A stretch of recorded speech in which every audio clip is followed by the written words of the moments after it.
started the season 10 weeks ago with the Battle of Pritchard, and tonight we'll end it with the Battle of Westmobile. On the line, a possible playoff berth for the Baker Hornets. Now they'll need a win, plus some help to get in, but standing in the way is their arch rival, the MGM Vikings. Can Baker continue their recent dominance over MGM, or will the Vikings play spoiler and end the Hornets season tonight? We'll find out next with the MCPSS High School Football Game of the Week.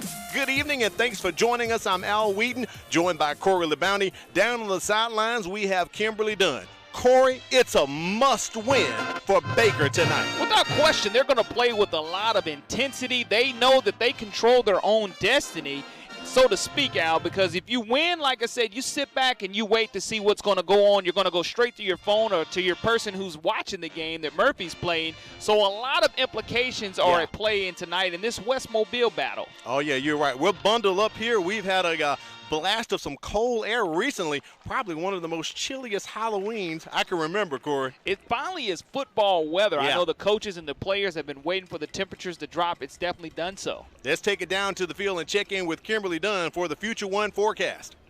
That's right. I'm here with our game night forecast for tonight. And like you said, it is a chilly one, but I think these players are really going to appreciate that later in the game. We'll be starting off at kickoff in the 50s, and by the time the game ends tonight, we will be at 45 degrees with no chance of rain, thankfully. So this will just be some cool, crisp fall weather for these players tonight. All right, Kimberly, you're right. It will be cool and crisp, but Corey, it is hot with playoff action here on the Gulf Coast. A lot of teams are already in. They know what's going on, so our graphics crew, we're going to get us the graphics. We're going to start with 4A and then move to 5A, then talk about 7A and then 6A. So what's your take on the playoffs? We know 4A pretty much who's in as we look at the graphic right there. I mean, you look at 1 year ago, UMS Wright was the two-time defending state champion going for the three-peat. Right. But congratulations to the Williamson Lions 1 week ago at Escambia County in a must-win game. They go on the road and find a way to get it done.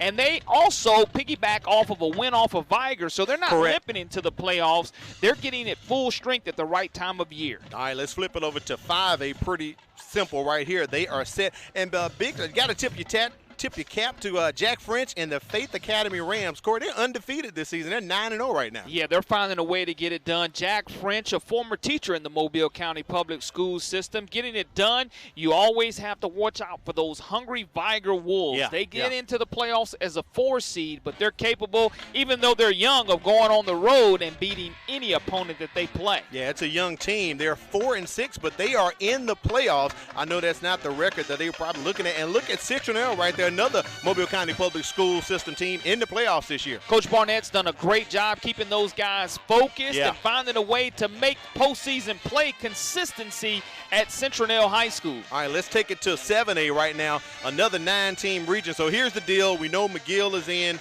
Theodore is in, and Fairhope has clinched a playoff spot. So let's talk about it, Corey. Tonight, we mentioned it, Baker needs to win, but they need some help from Bryant to beat Murphy so they could get in tonight. It's the biggest thing. I think the one thing that really sticks out at me, Murphy, the number 3 seed with the win over Bryant, and Fairhope lost to McGill, or Murphy, a 4 seed with the win over Bryant, and Fairhope win over McGill, or Baker lost to MGM. Baker, again, keeping hope alive, and that's very important for them. They're number 4 seed with the win tonight over MGM. Murphy lost to Bryant. Ironically, a couple weeks ago, the game that Baker lost, a lot of people thought they would have won. It was against Bryant. Bryant's first win in almost 18 weeks. So that could come back to possibly haunt the Hornets. Let's take it over to 6A. This was a bit more convoluted, but we do know some things. Saraland is number 1 team in the state. They've clinched a number 1 seed. But you got 4 teams at 5-2, and they're all kind of playing each other one way or another. We know St. Paul's will get in with the win over Robbinsdale for the most part. But right there tonight over in Daphne, that's the big game with Blunt Daphne going at it tonight. Lev Holly trying to build on the brick-by-brick mentality that he and the culture that he's brought to Blunt High School. They did not make postseason play 1 year ago, so they're going to be extremely hungry when they take on a hot Daphne Trojans team. You look at this Daphne Trojans team that's going to face Blunt tonight. They have a Power 5 quarterback to go to battle against a Power 5 defensive lineman in Lee Hunter, so that's going to be a great matchup that we hope the Blunt comes out on top as far as from a Mobile County Public School System. Yeah, that's true. And Blunt's in the situation they could win in and looking like they'll get in, but they could possibly lose and possibly still get in depending on what happens with Spanish Fort and Saraland. That game taking place on the Hill tonight. Saraland looking to go 10-0 for the first time ever, so a lot at stake. We know it's not the same Spanish Fort we're used to seeing, and that's the hump they're trying to get over. They've only beat Spanish Fort one time since they went to 6A. Saraland, again, being the state runner-up 1 year ago, and that's been very interesting to see them go ahead and have that bullseye on their back trying to get back to Auburn. And I say 6A Region 1, we've talked about it for a couple of years now, is like the SEC West. I mean, it is just so top-heavy to where any of these 4 seeds that get in can go and beat another region's 1 seed in the first round with ease. And with Corey, we cannot forget about the situation that happened early in the year where Daphne had to forfeit a game to Spanish Fort. So it's looking like maybe possibly if Blunt gets that win and Daphne loses and Saraland gets the upset over, Spanish Fort gets that upset over Saraland, that forfeit might come back to haunt Daphne tonight. Yeah, it's a situation to where you hate it for the team that it comes down to that, but in situations to where paperwork or whatever you have is not in order, that's a situation that has become common, unfortunately, in the AHSAA this entire season. Not only to Daphne here locally, but you've also seen other teams throughout the state of Alabama that have suffered. Jackson High School is another one that has forfeited some wins in region play. So it goes on throughout the entire state of Alabama. All right, Corey, we're about 3 minutes away from kickoff. Let's take a quick break, and we'll come back and look at your checklist before the kickoff. They're getting ready to do the toss here. It is Baker and MGM for your MCPSS High School Football Game of the Week. The Mobile County Public Schools Environmental Studies Center would like to invite you to their annual open house. Join us on Saturday, November 2nd from 9 a.m. to 3 p.m. Come take a tour of the grounds where you can experience live animals and reptiles that are local to our area. There's wildlife shows, arts and crafts, food trucks, and fun for everyone.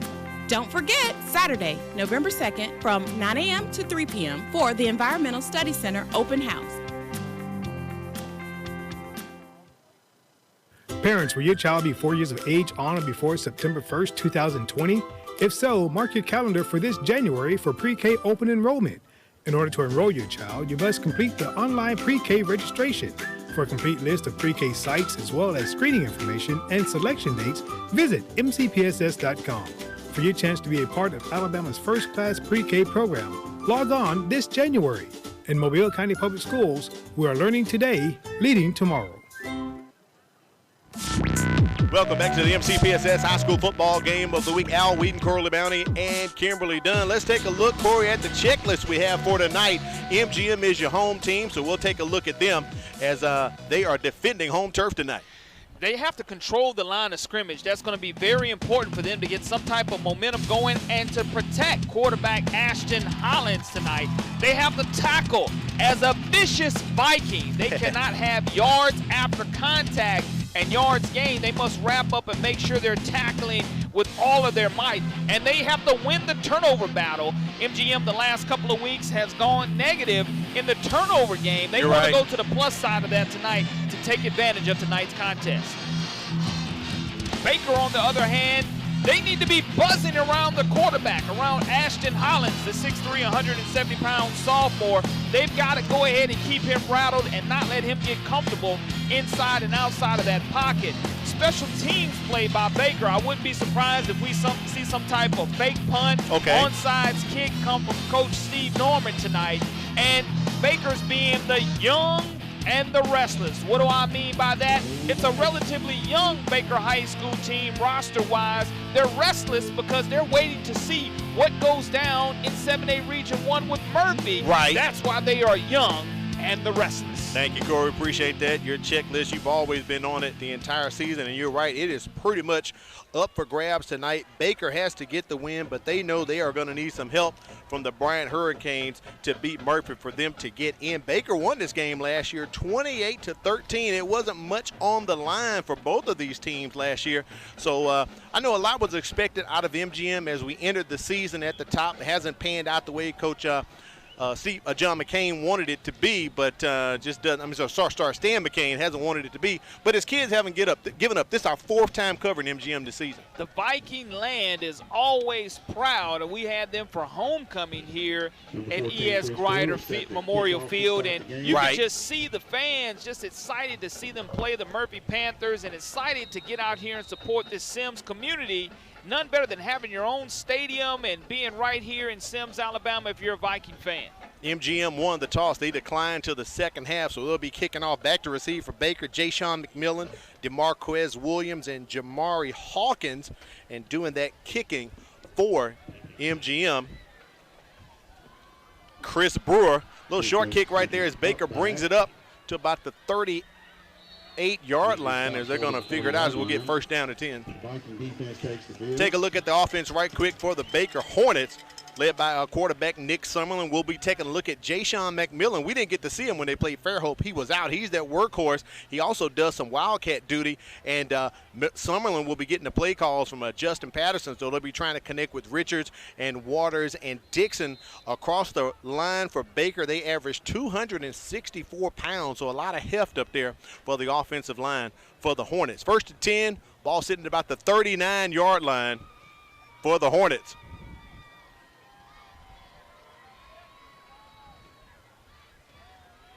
Quick handoff right there for the Hornets as they get it, and up and going and gone. Wow, for a big game for the Hornets. Taking that one, Ja'Shawn McMillan, Corey. Exactly, you just mentioned him missing. Look at the cut that he makes on a dime, and he's able to show that explosiveness, breaking tackles, something the Vikings can ill afford. When they make contact with the runner, they've got to find a way to get him to the ground. If not, it'll be a long night for the MGM Vikings defense. His impact being felt immediately. Big tight end Cade Collier in the ballgame, number 88, providing some blocking here possibly for the Hornets. He is 6'8". He is a monstrous guy on the field. I love his ability. He has offers by West Florida and Kansas. That'll tell you what type of player he can be. Play clock went down to 1 second for the Hornets. McMillan behind his blockers maybe gets a yard or two as he's brought down. Take a look at the defense for the MGM Vikings tonight, of course, led by Sean Maxwell. Also, Connor Cates coming over from his jack position, and a guy we've called a lot this season, Trey Umberger and C.J. Wallace back there in the secondary, causing havoc. And I believe Umberger got an interception last week against Theodore when we were out here, Corey. Was very active in that secondary from his position, and if he's healthy and he's active, that's going to be a plus for the Vikings, but you don't want him to have to make plays tackling on that second level. You want him to be making interceptions on that level. 2nd and 9 for the Hornets as they dump it out right quick, and that pass is incomplete. Could not connect, so it'll be 3rd down and about 9 here for Baker. DeMarquez Williams has to look that football all the way in. Going to bring up 3rd down and 9 yards to go for this Baker Hornet offensive squad. And you look at offensive coordinator Justin Patterson leading this Hornets team. They're looking again to be 5-5 on the season, but right here it's going to come down to 3rd and long. If you're a Viking fan, you cannot afford to fall asleep here in the secondary. Big run by Ja'Shawn McMillan to set Baker up in his great position. Little jet sweep to Williams. DeMarquez Williams cutting up the middle. It's going to be short of the 1st down, Corey, maybe by about a yard. Brings up about 4th down and 1 yard to go. As you mentioned, Al, decision time for head coach Steve Norman. Early in the game, 10:30 remaining here in the first quarter. You want to go ahead and go for it all. I think you go for this 1 yard right here. I think in the situation Baker's in, they probably want to go for it and probably get up to a big lead, kind of like Theodore did last week in the first quarter, because you know you have to win to get in tonight for the Hornets. Establish yourself at the line of scrimmage with no penalties right here. Look, quick handoff to one of the upbacks. Look like Derek Noble's there. It's going to be close. It is going to be close. I wonder if they'll bring the sticks out or if White Hat Mike Smith will make the decision immediately. We shall see. And it is a 1st down. Nice, tough run to the up back, and he just plows his way and gets the yardage needed. That he gets low, and that's the biggest thing. He decided to go low and not high, and that's the extra yardage that he needed to pick up and squirt through that defensive line of the Vikings. 1st and 10, Hornets. McMillan in the Wildcat right now. He's going to keep it up the middle. He goes. We talked about that earlier. He does run from the Wildcat. Big 8-yard gain for Ja'Sean McMillan. Tackle made by Marlon Sampson, the 5'10", 170-pound senior from his free safety spot. Again, now going to bring up second down and inches to go. They can get the first down without the touchdown, but Baker's going for it all right here. Wildcat again. Williams in motion. McMillan's going to keep it. He squirts through. The pile is still pushing him, Corey. He should be close to maybe the 2 or 1 yard line on that run. Big offensive line. Chris Earhart, Torben Lindmark, Justin White, Benjamin Lang, and Sam Houston Strickland trying to get the yardage needed. Looks like they're going to pick up enough to bring up first and goal for the Hornets. Play caller Justin Patterson kind of running an up-tempo offense here for the Hornets.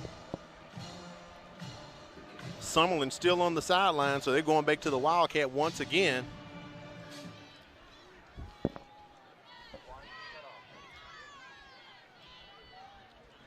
Williams goes in motion.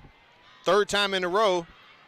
McMillan keeps it, Corey. That one looks like a no gain possible. No gain, no push at the line of scrimmage. And like my buddy John Vella said, you cannot afford to go east and west when you have 1 yard to go. Right. You just need to plow straight ahead and get behind those big nasties. Get your pads real low and find a way to dive into the end zone. Second and goal, ball on the 1 yard line. Derek Nobles, they're lined up in the I formation. Handed off to big Derek Nobles and into the end zone. He hits pay dirt. The Hornets on the board first with a 1 yard run. Derek Nobles, the fullback, 5'4", 186-pound senior, finding a way to get it done. Scores first, and the Hornets sting first here in Sims, Alabama. Peyton Engel on for the extra point.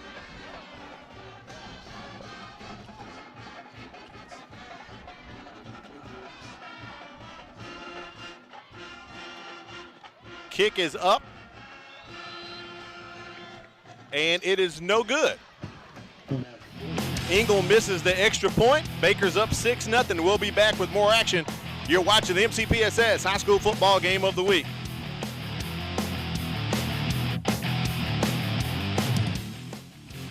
My name is Harshini. I'm a junior at Davidson High School, and after graduation, I plan on pursuing a career in dermatology. Currently, I'm taking science classes such as AP Chemistry, Biology, and Human Anatomy, which will help me pursue my career. I feel as though Mobile County is preparing me for my career choice in that they provide rigorous classes that help me think further beyond just what I'm learning. I'm Harshini Cannon, a junior at Davidson High School, and I'm learning today so I can be a leader tomorrow.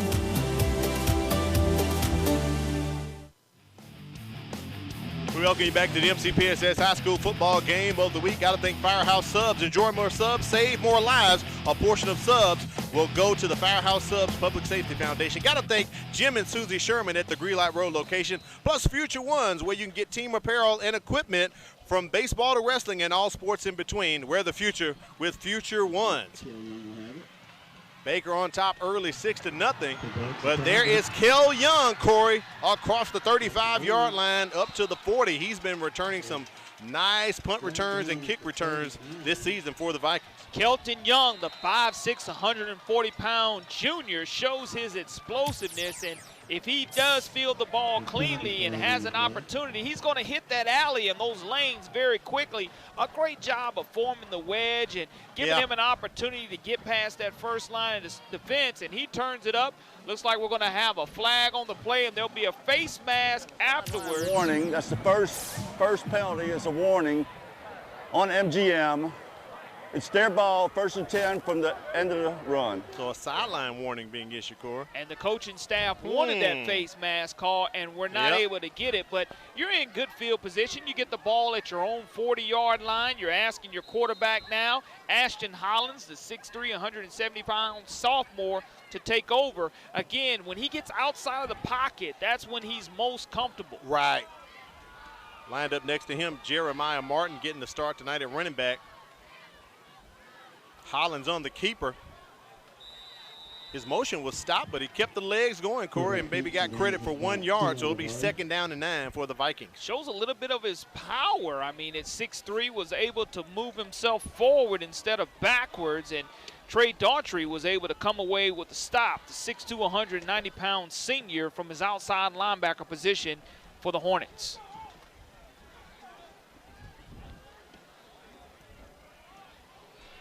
Ball at the 42-yard line of MGM. Hand off to Edrin Houston, who comes into the ball game. Good run from him, about 6 or 7 yards, so it'll be 3rd and short for MGM coming up. One of the things that you notice about Edrin Houston is he always keeps his feet moving. The 5'7", 135-pound junior.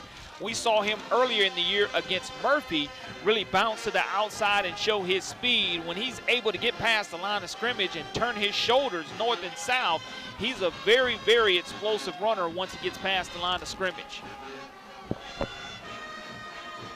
So it looks to be 3rd and 3 here coming up for Ashton Hollins and the Vikings offense.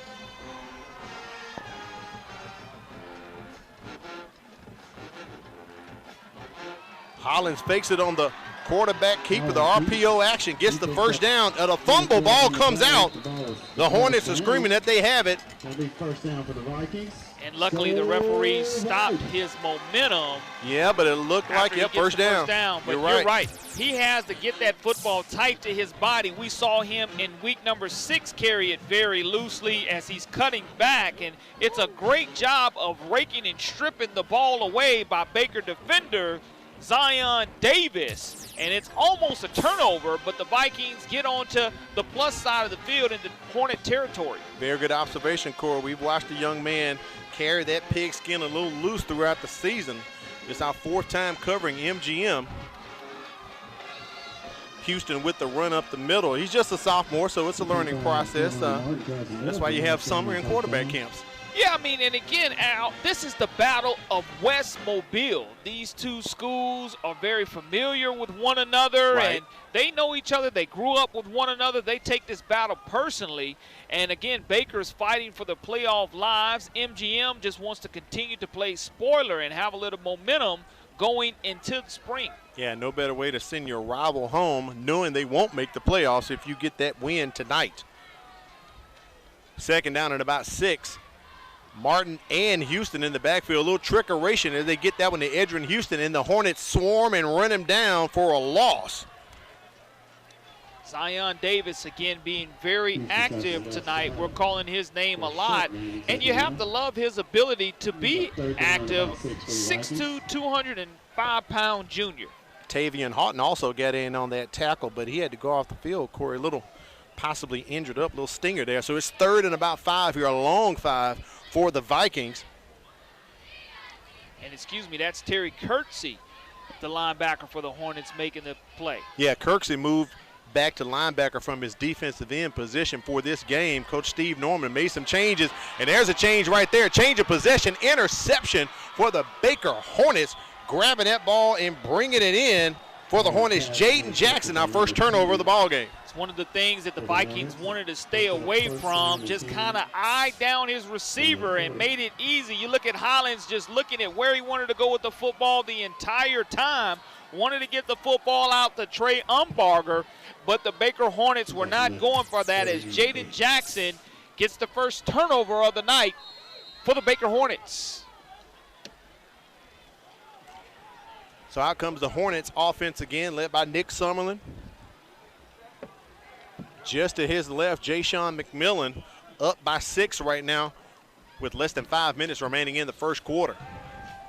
Setting up that screen. Oh, watch out. That could have been a tip drill pick for the Vikings as Baker almost gave it back, Corey. Devin Nobles was not able to handle that for the Baker Hornets, and it's a situation to where you want to make sure you look that football in before you start to run with it, because you said the tip drill could have been the worst thing. We could have been equaled up at 1 apiece for turnovers, but Baker lives 2nd down and 10 to go for the Hornets. Al Weed, Corley Mounty, Kimberly Dunn here live at E.S. Grider Memorial Field. It's the Battle of West Mobile. We know what's on the line tonight for the Hornets. They need a win plus some help to get into the playoffs. In motion goes DeMarquez Williams, but they give it off to McMillan. And boy, the Vikings stand and defend home turf. They shut him down for a loss. It's 3rd and long for Baker right now. That's one of the things that you have to do if you're the MGM Vikings. You have to make sure that, again, you tackle as a vicious Viking and bring up 3rd down and long to go now, the play calling totally changes. The Vikings just have to make sure they don't give up anything deep over the middle of the field. 3 receivers to the bottom of the screen, to the near side here of us, atop the press box. Jet sweep for the Hornets, and that's a big run, and they are trying to bring him down, but they cannot on the run there. Jamari Hawkins picks up the 1st down, moves the chains, Corey. 3rd down and 11 yards to go, and Mr. Hawkins gets 16 as he shows his shiftiness cutting back. Again, the Vikings yards after contact is something that has to be a point of emphasis for defensive coordinator Jared Parton. I know he's not happy when Baker's able to pick up extra yardage after the initial contact. Big tight end Cade Collier checks back in once again. We saw him featured a lot when they played Fairhope a few weeks ago, running up the middle. But this time they handed off to DeMarquez Williams. A lot of sweeps being called tonight by the Hornets so far, Corey. Trying to bounce to the perimeter, and it's something that I know when I talked to head coach Steve Norman, he talked about how quickly when they did run passing plays, they wanted to get the ball out quickly and wanted to try to attack the perimeter of this Vikings defense. And it's a situation to where if they do get beyond the line of scrimmage, he has the speed, but I would like to see them go back to Ja'Shawn McMillan, as he had a lot of success in that first opening drive. Yeah, especially when they put him in Wildcat formation after that big pickup. He's wide open right here at the bottom of the screen. Corey, if he can just catch it and bring it in, oh, that would have been 6 all the way to the house. Incomplete. He would still be running right now, touching the pylon, and that is 6 written all over. You look at the instant replay, maybe a tough pass. No, he just could not come away with it, just a couple of inches short. Summerlin put it where he needed to. 3rd down and 9 yards to go with the swing pass out of the backfield that comes up incomplete. You know what Hall of Famer Chris Carter says, Corey? You get 2 hands on it, you got to catch it. Got to catch it. Got to catch it. 3rd and long here for the Hornets. Summerlin has time to throw. Some contact on there, but no flag on the play. Incomplete. It'll be 4th down for Baker. C.J. Wallace knocks the ball away for the MGM Vikings. 4th down and 9 yards to go for the Hornets, bringing out their punter at this point in time. Josh LeBourgeois on to punt. You just talked about C.J. Wallace. He's the punt returner for the Vikings. He is a dangerous kid. Let's see if Baker will punt away from him. See if Coach Norman and the crew have been doing their homework, Corey, watching film. I tell you, if they kick directly to him and he gets that type of wall, he knows what to do with it. Yeah. LeBourgeois gets off a nice kind of a knuckleball punt there. A bit short. And one of the officials probably was hit inadvertently by a player, Corey. He is down at the 35-yard line. Not moving either at this point in time. Got some scores coming in from key games right here. Saraland already on top of Spanish Fort, 3-0 in the first quarter, as the officials going to take a look at their co-worker there. We're going to have officials timeout and possibly let's take a break as the official is down on the field there, Corey. Trying to see what official that may be in tonight's contest. Coach Stan McCain out there on the field as well. I think it is Charlie Shipp While we have a break, while we have a break, let's take a look at the impact players for this ball game tonight. We've talked about a couple for MGM. Who do you have lined up, Corey? Trey Umbarger, we talked about his and what he means to this defense. Saw him with the interception a week ago. Also, quarterback Ashton Hollins, the sophomore quarterback, stands in the pocket. Has thrown one interception early, just looked down his wide receiver, allowing the safety to break on the football. But right now, our concerns are with Charlie Shipp, who took a nasty spill on that last punt possession. Now let's flip it over and take a look at Baker, the impact players for them tonight. I think we have an idea who one of them will be. Ja'Shawn McMillan showed us his adversity or diversity earlier, the junior running back, and also Jaden Blackman, the senior linebacker for the Baker Hornets, getting it done. Jaden Blackman just plays an integral role in this defense of the Baker Hornets that's being led by J.C. Todd. You look at Blackman, he's 5'9", 182 pounds, senior, and outstanding student athlete. both head coaches on the field and some trainers as well from both teams helping Ship get up there. So good sportsmanship by being shown all around as the fans here in the stands at ES Grider give him a hand. Charlie Ship, he is the head basketball coach at Davidson High School of the Lady Warriors, and he's a survivor. I mean, he's a fighter too, and he just absolutely got leveled and trucked in that situation. And I think that he's trying to figure out, make sure it's Friday night, make sure we're playing football instead of basketball at this point in time. And I'm glad to see he's up on his own power and communicating. And I think we do have a substitute official, and at this point in time, we're waiting on the alternate official to make himself known down to the field. And that'll be interesting to see if that's what's going to happen. We just received a thumbs up from White Hat Mike Smith there.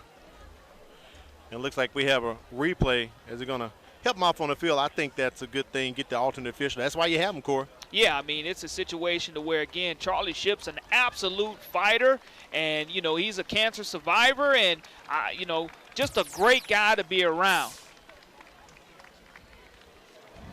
And I'd be surprised, looking like that whiplash from his head may have hit his head on the field as well. So I'm glad we do have alternate officials in this situation. Charlie Ship going to go to the medical tent and get looked at. And I'm just glad to see he's walking off under his own power as well. And Corey, I don't want to name names, but he was a big, tall kid for Baker. I think I might have an idea who it was. No question about it. I know Charlie Ship's just trying to figure out where that truck come from. Yeah.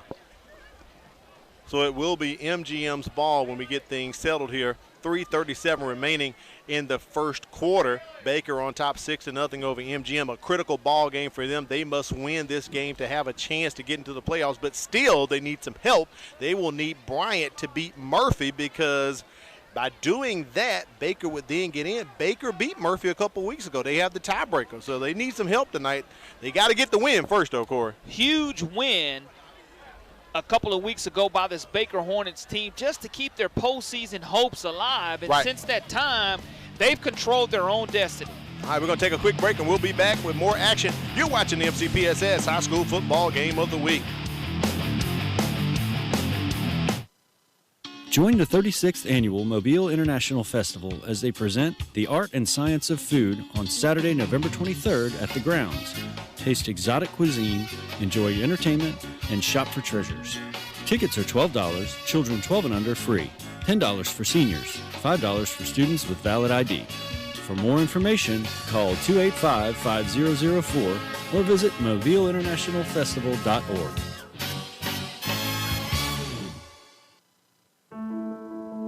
A teacher is one of the biggest investors in a community. They impact the lives of those we value the most. Teachers share knowledge which helps shape and mold our future leaders. Teachers show direction and help build a sense of purpose. Are you ready to make a change? For more information on teaching opportunities, teacher incentives, or to apply with the Mobile County Public Schools, log on to www.mcpss.com. When it comes to getting your child through school, at times it can be overwhelming. What school to choose, what classes to take, how to apply for college.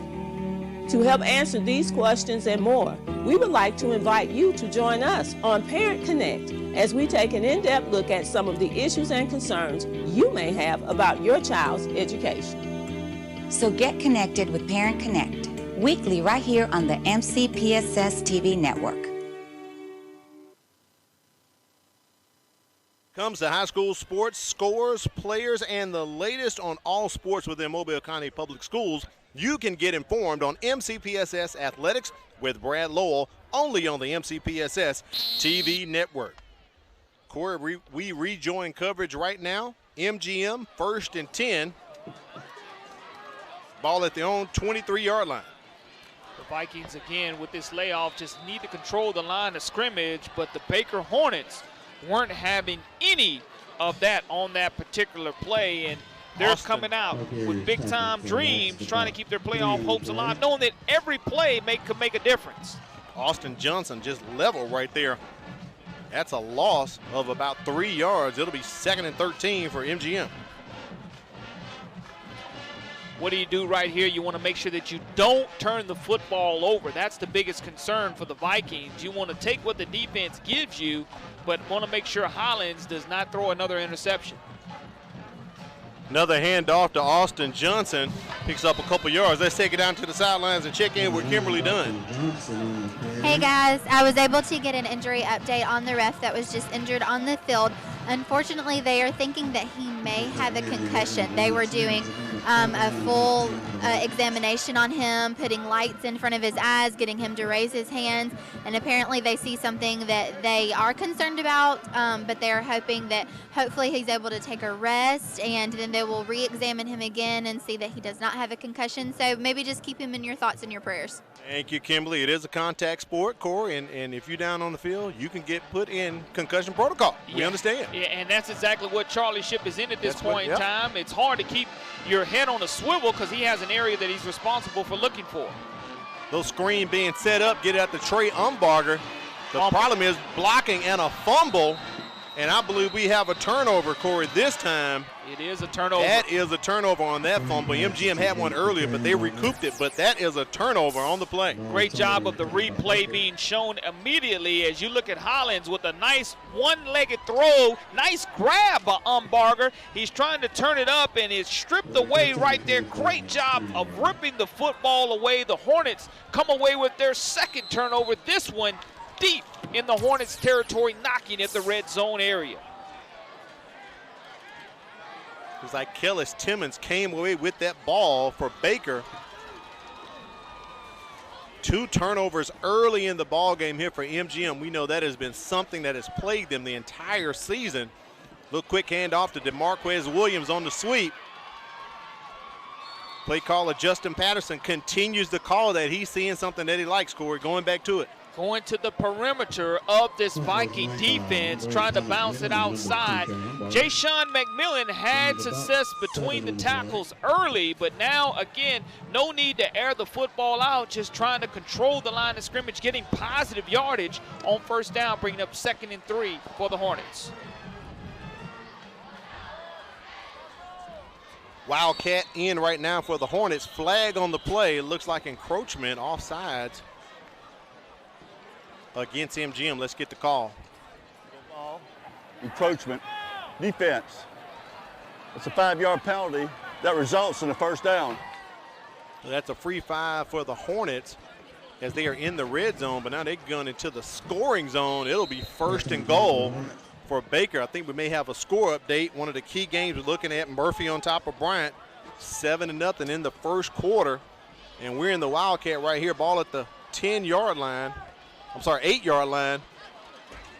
Ja'Shawn McMillan from the Wildcat doing it once again, Corey, getting up to the 3. Go to your workhorse in that situation. You saw it on their first offensive possession to where they had success that led to 6 points being put on the board. And if you can go back to it and have success, why not? I mean, it's a situation here with 1:30 left to go in the first quarter. Just line McMillan up in the Wildcat situation and let him sting this Viking defense. Ball being spotted at the 4-yard line, 2nd and goal. McMillan keeps it and hits pay dirt for the Hornets. Baker on top, 13-0. Great job by the offensive line getting that push. Offensive coordinator Justin Patterson being dialed in and feeling his players' rhythm offensively, going back to what he had success with in the red zone area on the first score. Now on the second score, not giving it to the up back, but keeping it himself for 6. Engel on for the extra point. He missed the last one. I'm going to put my binoculars on, Corey, make sure I'm looking at this correctly, and that one is good. So Baker is on top, 13-0 over MGM. Got some scores coming in right now from around the area. Key matchups happening. A lot of playoffs possibilities at stake for a lot of teams here, so we'll get that graphic up, let you know about the latest. We just showed you Murphy's on top of Bryant, 7-0. Spanish Fort on top of Saraland. They're playing that one at the Hill, 6-3. And look at St. Paul's over Robertsdale already, 21-0.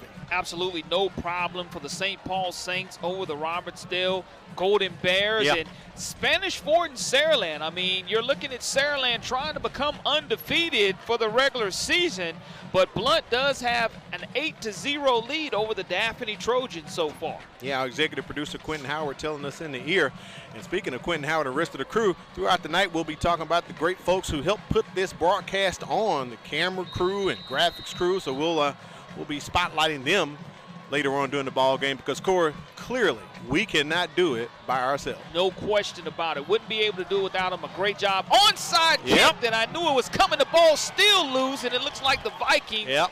are able to get on top of it. But if you go and look at that kickoff formation, I mentioned it in the pregame that Coach Norman has been known to go to that, especially in that tight formation that they were in. The ball just continued to squirt away from the Hornets and the Vikings, as I thought the Hornets were going to be able to get on top of it. And you kick the ball perfectly along this turf. It does go, and it touches a Viking player first. Live ball. It is a live football, and the Hornets right on top of it, just not able to get on top of that greasy pigskin. Officials time out at 1 minute and 10 seconds. And Corey, I know your English teacher will be proud of you for foreshadowing that tonight. That was a very good observation at the top of the ball game.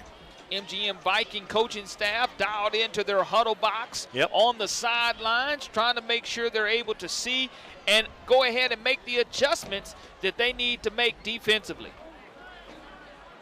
So the gamble doesn't pay off for Baker. Great field position once again for MGM. Their previous series, they had a fumble. Quick run by the Vikings, picks up a couple yards. It's second down. Just making sure that they get positive yardage on first down. 4 yards gained right there by the Vikings. Very important for them to continue to move and the chains forward. Right here, they would like to get beyond the 50, go deep into the second quarter with possession of this football. 2 turnovers for MGM, an interception and a fumble. They're just trying to get some consistency. Nice run right there once again from the Vikings. Jeremiah Martin. As we approach 30 seconds remaining here in the first quarter. Looks like that's going to be the last play. I think it will, Corey. I believe they haven't even restarted the play clock yet, so I believe Hollins won't even have to snap this one, down 13 points. And Coach McCain can tell the young man, come to the sideline, let's talk about it, because we need to get a good, consistent drive to give us some points right now. That's the biggest thing for the Vikings, is to try to move the sticks and put yourself together in a positive offensive situation going into the second quarter. And there it is, the end of the first quarter. Baker on top, 13-0 over the MGM. We'll be back with second quarter action for the MCPSS High School Game of the Week. Don't move.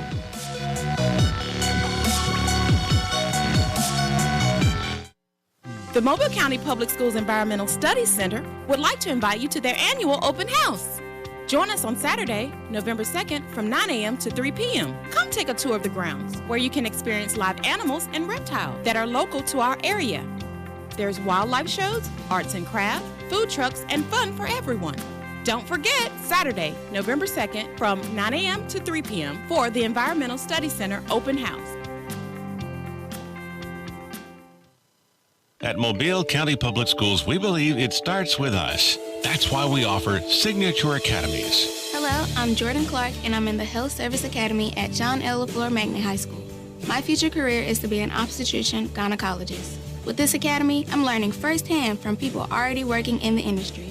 Shadowing them on the job really makes me want to study hard and work harder towards my career goals. Signature Academies are open to all students in Mobile County Public High Schools. Visit mcpss.com.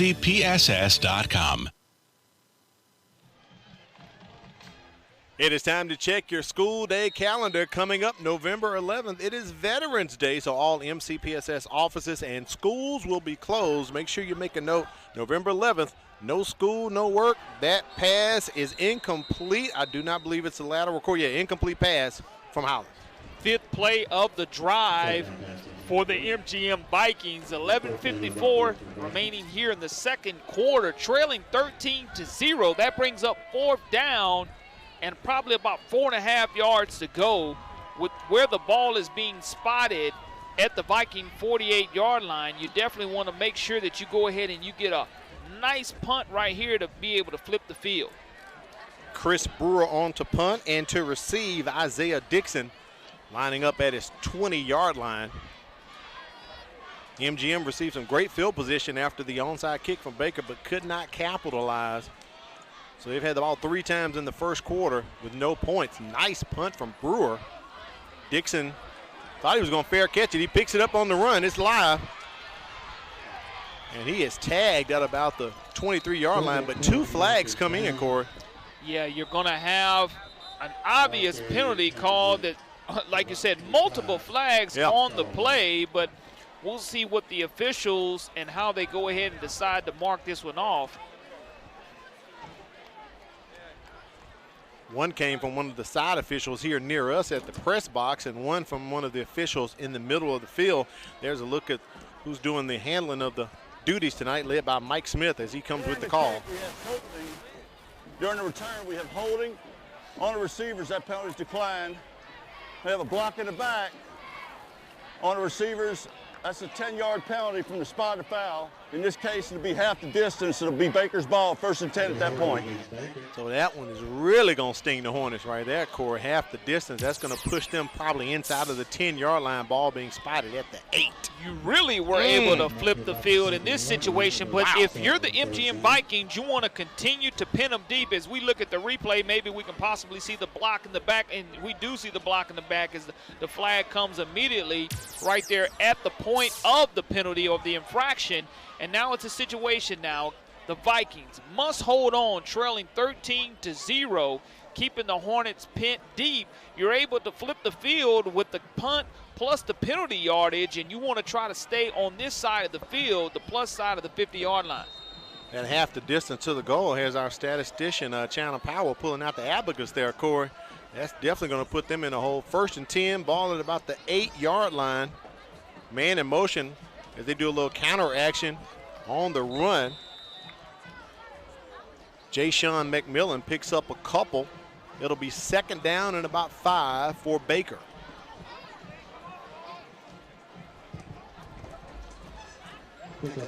Maybe we'll call it 2nd and 6, about a 4-yard gain from McMillan there. Positive yardage is the most influential thing for the Hornets, but if you're the Vikings, again, you want to go ahead and keep them pent deep in their own territory.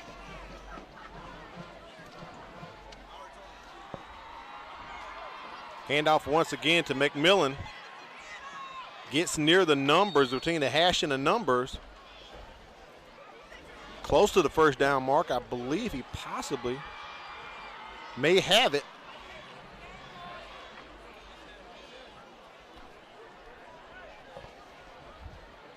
I thought the chains were about to move, so maybe he's just right there. Of course, oh, there they go. Now they're moving. I thought from my vantage point with my binoculars, he picked up the 1st down, and he did. Right at the 19-yard line, the nose of the ball, the Hornets trying to go ahead and get themselves out of deep territory.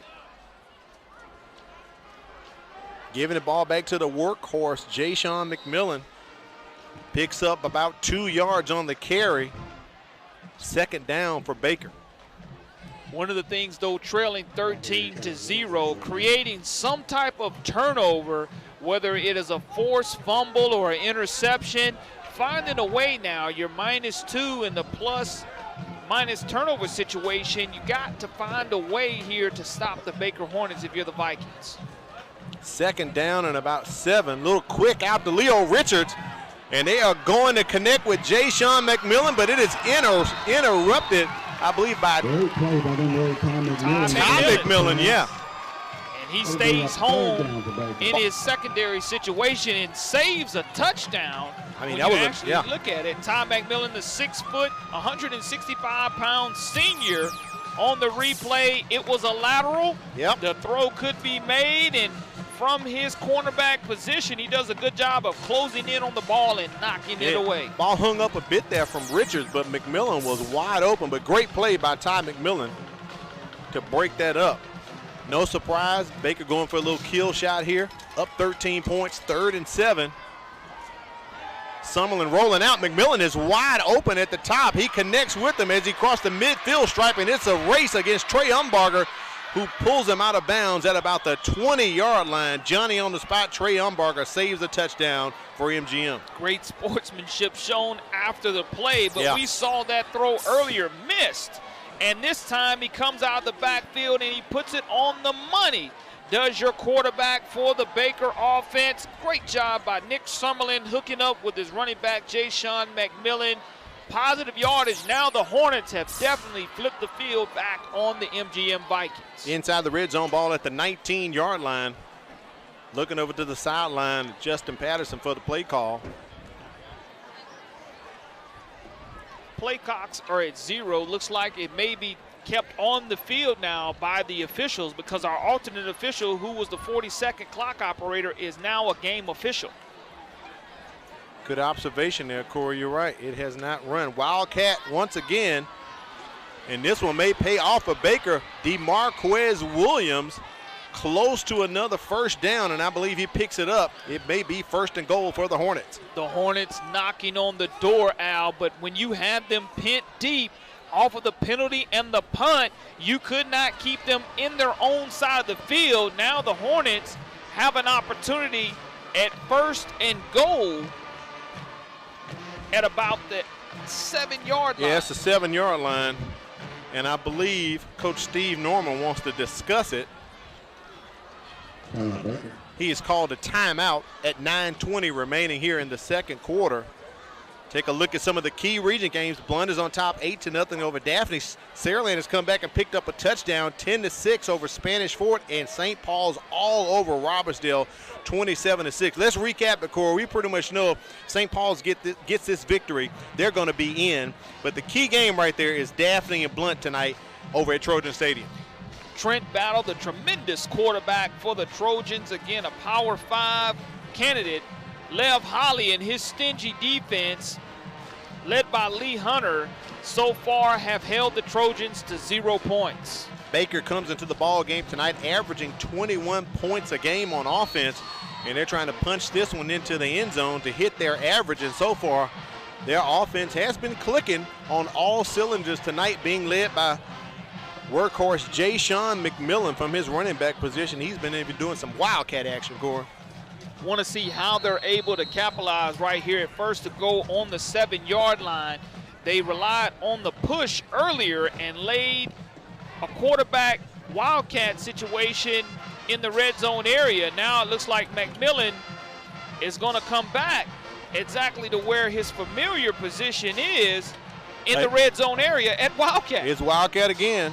He keeps it, got a big hole, but it clogs up quickly. Ball is out. I think he picked it back up. So it'll be 2nd down and goal for Baker.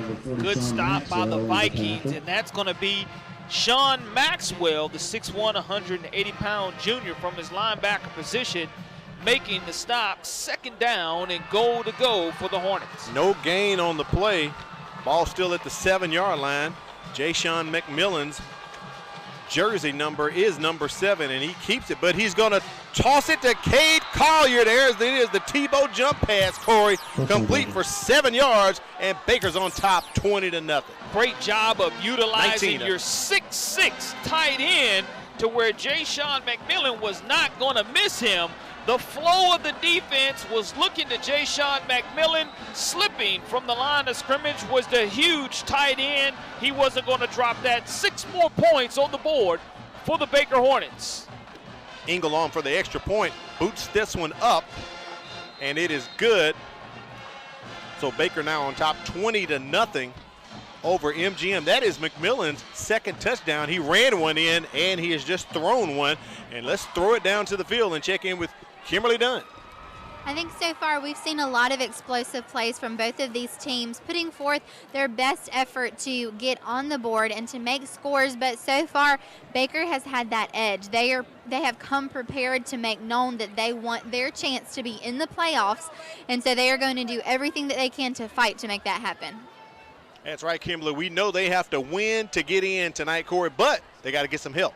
Yeah, I agree. 20-0. The Baker Hornets coming out and pulling out all stops. Yeah. You look at the onside kick that was not successful, but you go ahead and you pull that out, and then you turn around and your running back throws a touchdown to the tight end in the red zone area. The Hornets absolutely flipped the field in that situation. Similar situation to what we had last week where Theodore was on top 20-0 in the first quarter against MGM. And right there, McGill 7-0 over Fairhope, and Murphy on top of Bryant 7-0 as well. C.J. Wallace with the kickoff return. He's brought down at about the 17-yard line. Going to be imperative that the Vikings don't go 3 and out right here. 8:39 remaining here in the second quarter, trailing 20-0 over the Baker Hornets. Trailing 20-0 to the Baker Hornets, rather. Al, if the MGM Vikings are able to sustain some type of momentum on this drive and get any type of points on the board, give their fans on this side of the stadium, the press box side of the stadium, something to cheer about, we look opposite us, and the Baker side is totally full. They're sitting cheek to cheek on the far sideline, staying warm. And the Hornet band has been playing all night, Corey, so you would think maybe it's their home game, but it's not. It's just the Battle of West Mobile, so everybody's going to come out. Ashton Holland's coming out right now. The ball comes out. Is he down? I believe he is down. Officials mark him down at the 31-yard line, so 11-yard gain for Hollins. He picks it up. At halftime, we're going to do the Chick-fil-A Halftime Trivia Challenge, our last one of the season. And I'm sure Kimberly's going to get a big winner tonight. She'll go into the stands, pick a spectator, ask them a question, give them that multiple choice answer and see if they select it correctly. And then the cow will dance, and all the guys and girls in the truck will dance as well as the cow dances for the Chick-fil-A Halftime Trivia Challenge. Up the middle on the carry for MGM, Jeremiah Martin. Maybe a credit of 1 yard on the run, 2nd down and 9 for the Vikings. What you have to do now, you have to control the line of scrimmage. If you're the Baker Hornets, you don't want to get caught looking at the scoreboard knowing that you're winning 20-0. Again, you want to play every down like it's your last one. If you're the Vikings, you just want to put a string of plays together that will not only allow this clock to run, but give you a little momentum as well. And we know MGM can strike. We've seen them do it before. Little quick out to Kelton Young. He can't bring it in. 3rd down for MGM. That's one of those catches that you absolutely have to have. Hit him right in both of his hands. Just did not look the football all the way in. 3rd down and long to go. That's a long 9 yards for the Vikings when you're trailing 20-0. Look at the Baker band over there, and they are clowning, Corey. I'm sure they brought a few of those Hornet hooligans with them out tonight to ES Grider Memorial Field. 3rd and long here for MGM. Hollins in the huddle, and they break. Play clock is not operational. One of the officials went down earlier. They had to bring an alternate official in. We have a stoppage in play. I believe Coach Stan McCain has called timeout, and he has. He wants to discuss things with his crew. Take a look at the coaches comparison. We just talked about Stan McCain there. Let's put both of the coaches up. Visiting Coach Baker, Steve Norman, in his first full season at Baker, is 9-7 overall, a graduate of BC Rain in South Alabama. Hobbies, he likes to spend time with the family. If he wasn't a football coach or educator, of course, said he'd be working in the medical field. And Coach, guy we're familiar with, Stan McCain, our 4th time seeing him this season in the MGM Vikings, retired from Mississippi, has a career winning percentage of .576, graduated from Waynesboro High School and the University of West Alabama. Some people may remember that is Livingston University some years ago. And asked him at Media Day, should we have an early signing period in December or should it remain or go away? He said it should remain. He's good for it. Well, I tell you what, who's going to be good for it right here is this MGM Vikings offense if they can get a 1st down going. 3rd and long here, Ashton Hollins. They're going back to the same play. Kel Young has it. And he is trying to get some yards, but cannot as the Baker Hornets swarm, and that is a big loss for MGM. It pushes them to 4th down. Jordan Davis does a wonderful job coming up from his defensive back position, making the stop for the Hornets. Chris Brewer on to punt, and back to receive this one is DeMarquez Williams. We've called his name a lot tonight on offense. They've been running a lot of sweeps as he sets up at his own 40-yard line. We know Brewer can punt it. He has a pretty substantial leg.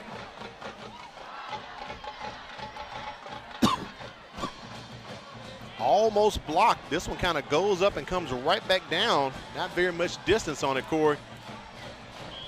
And that ball is going to be downed at the 39-yard line. And the line they had the ball was at was the 31, Corey.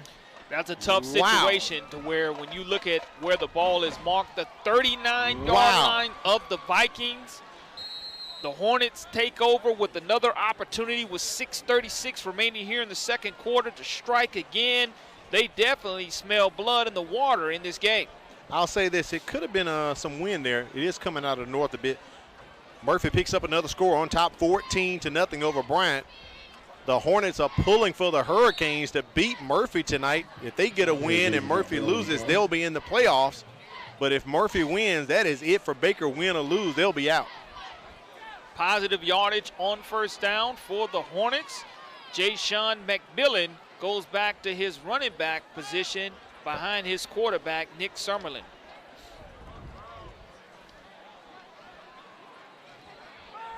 Summerlin rolling out, going over the top, trying to connect with Leo Richards, and flag on the play. Richards throw. Comes up with it. Wow. What a catch. I didn't know he had brought it in, Corey. He did. He absolutely brought it in. It looked like he brought it in with one hand with the defender on his back. Take a look at Possibly it. pass interference. You look at Nick Summerlin dropping back, absolutely drops the dime. But look at the one-handed grab.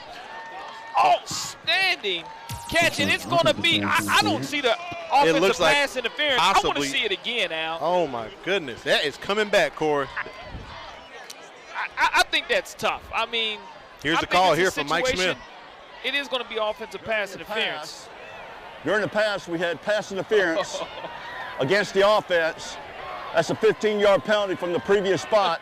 We'll replay second down. Steve Norman is without words on the far side of the field, Corey. Thank you guys for bringing that back up again. Look at Summerlin's pass.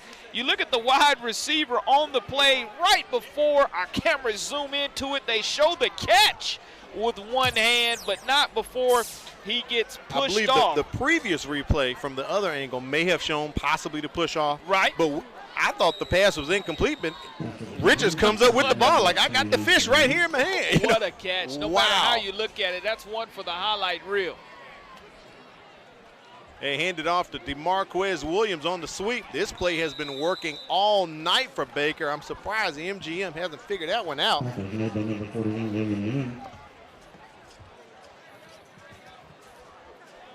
Third down and long here. 15 yards to go now for the Hornets. And, you know, no need to panic. You don't need to throw an interception here. We saw them with 4 turnovers a few weeks ago against the Fairhope Pirates, but Baker just needs to take their time, make sure they don't turn the football over.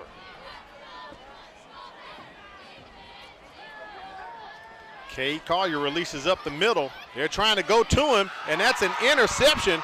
He was floating in the flat right there, and that ball is intercepted by Ty McMillan. First turnover. Corey, you just said it. No need to go for it, and they do it.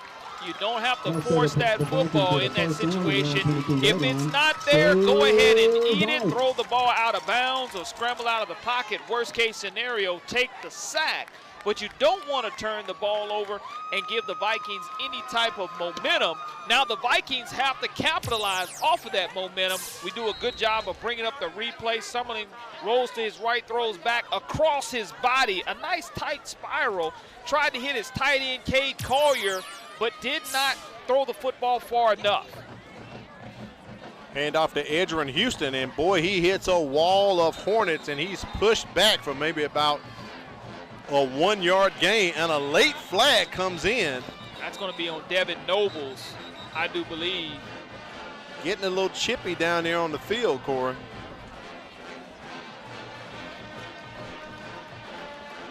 picked him up and body slammed him WWE style. Wow. Dead ball, personal foul on the defense, lifting the runner up and slamming them to the ground. That penalty results in a first down. So we had a little local Friday night smackdown on that one, Corey. My, here it is. He just lifts him up and shows him that he's been in the weight room, because poor Adrian Houston, he only weighs maybe 145 pounds, but in this day and age of tackle football, that is illegal and a penalty. But you got to keep your head in the game, as you just talked about. You're up 20-0. You don't want to get caught looking at the scoreboard and give up a score. They've given up the turnover, and free 15 right there. And Ashton Hollins, they're trying to rip the ball out. That's what they're trained to do on defense. Go for the swipe, but he holds on to it this time. And you have to be pretty strong to hold on to that football with the defenders ripping and clawing at you in that situation. Now we're looking at 2nd down and 12 yards to go for the Vikings with 4:35 remaining here in the second quarter. And we know the intensity of this ball game, Corey. It's the Battle of West Mobile. They could both be 0-9, but it's still going to be a well-played game. And, you know, one of the things that's interesting is this week here along the Gulf Coast, rain kind of forced these teams inside to alternative practice sites. And that's kind of tough. You almost lose a day and a half of practice because you're not able to go full speed because of how wet it is. Hand off to Adrian Houston. Picks up a couple. The other big thing, they have the big pep rally they have over at the Whataburger, and the rain kind of came in, kind of flushed that one out a little bit, I believe, Tuesday or Wednesday night. So it kind of wasn't what it normally is as we take a look at more scores coming in. Blunt still on top of Daphne. Saraland 10-6. St. Paul's has picked up another touchdown, but Robertsdale gets on the board, but down 34-6. 3rd down and 9 yards to go for the MGM Vikings as we're approaching halftime here at E.S. Grider Memorial Field here in Sims, Alabama. The Vikings just trying to find any type of offensive consistency, as I believe they probably, as China Powell, our great statistician this entire season, can probably tell us, they've only probably gotten maybe 2 or 3 first downs the entire half so far.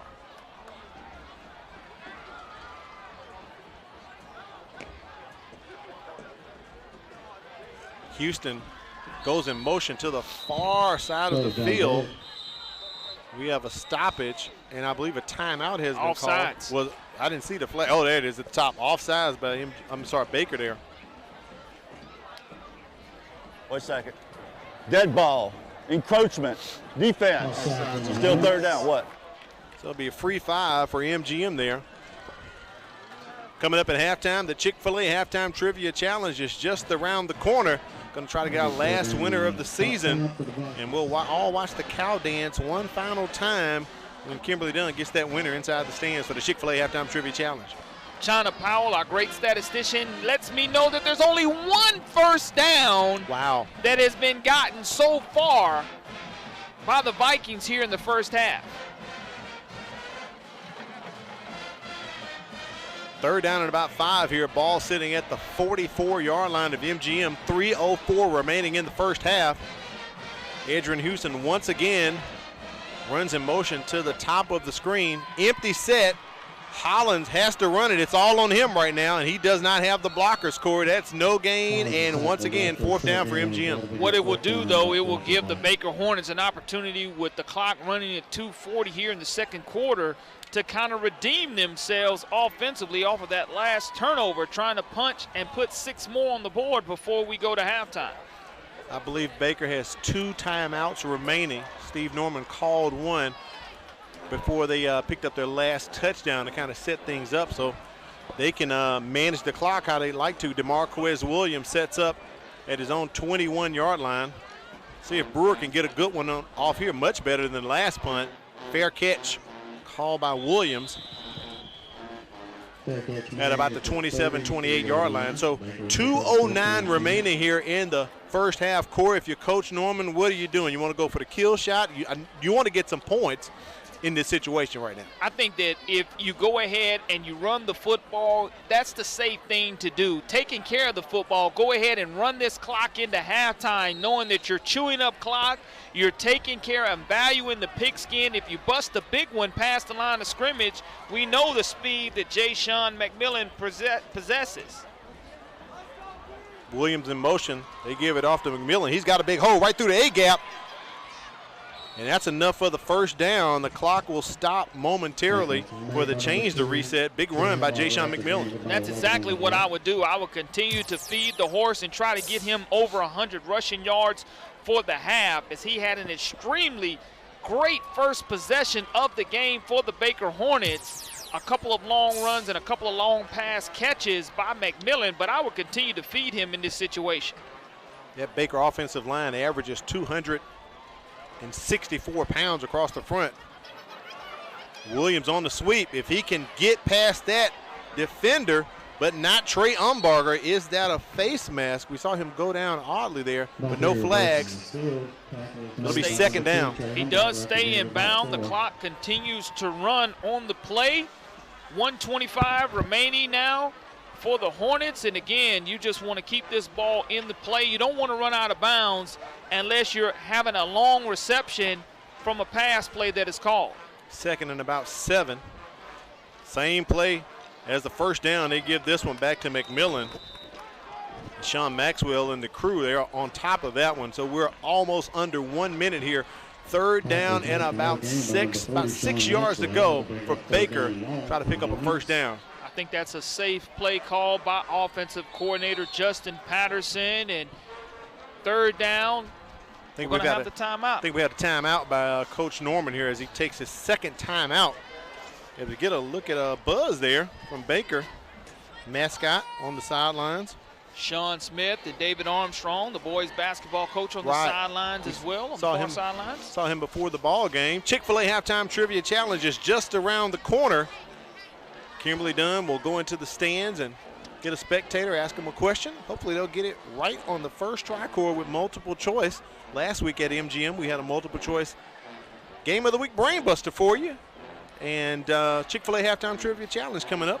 See if you can render us a guess possibly with that, Corey. You like those multiple choice questions. I do. I mean, you know, I'm 1 for 1 in that situation. You know, again, I don't know if you'll go multiple choice again this week, but if you don't, I'm batting 1,000 so far with your multiple choice situations.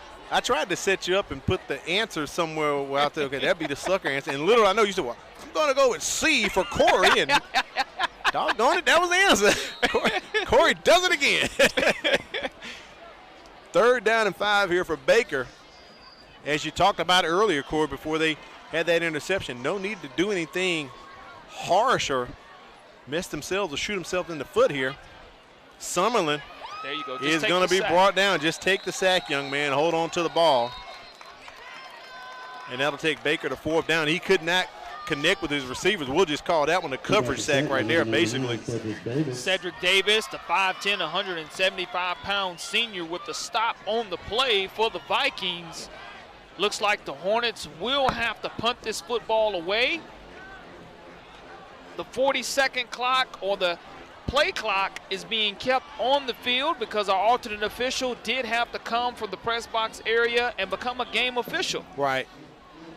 Josh LeBourgeois on to punt the second time tonight, and I would not be surprised if Coach Norman burns the last time out right before the play clock expires. As he does, he won't take the penalty for the 5 yards.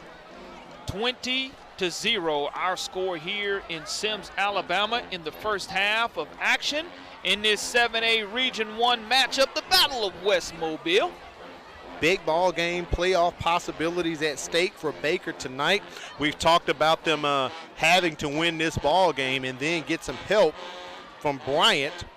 They are playing Murphy tonight. In essence, they need Bryant to beat Murphy, and Baker needs to win. And right now, Bryant is down 14 points. Fairhope down 7 points to McGill-Tulane. That game being played at the Lip.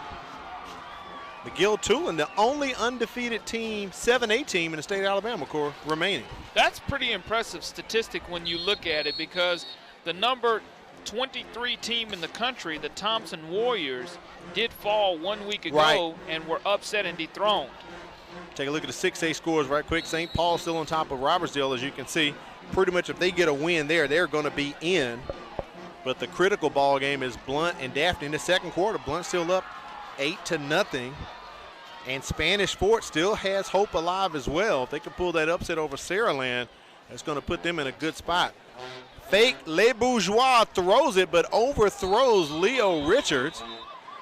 And that's just enough to have the game clock to run out, Corey. Baker on top 20-0 over MGM. Interesting first half we had.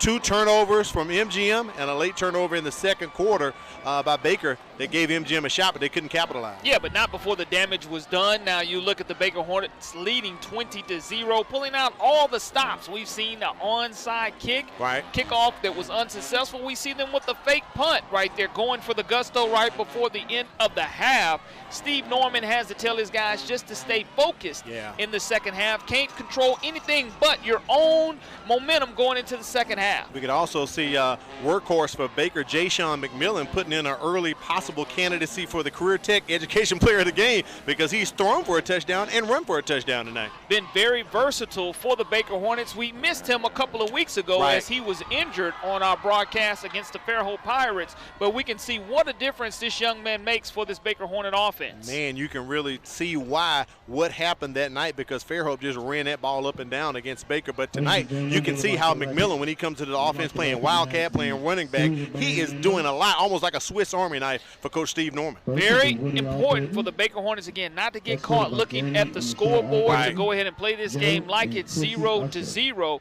The Vikings can establish some type of momentum offensively. All it takes is that one big play to get your crowd involved, and I know if anybody can give his team a great pep talk, it's the great Coach Steve McCain of the Vikings. Yeah, you're right about that.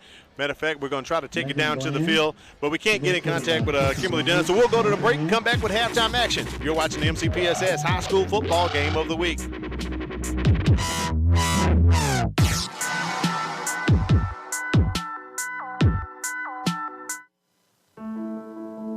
A teacher is one of the biggest investors in a community. They impact the lives of those we value the most. Teachers share knowledge which helps shape and mold our future leaders.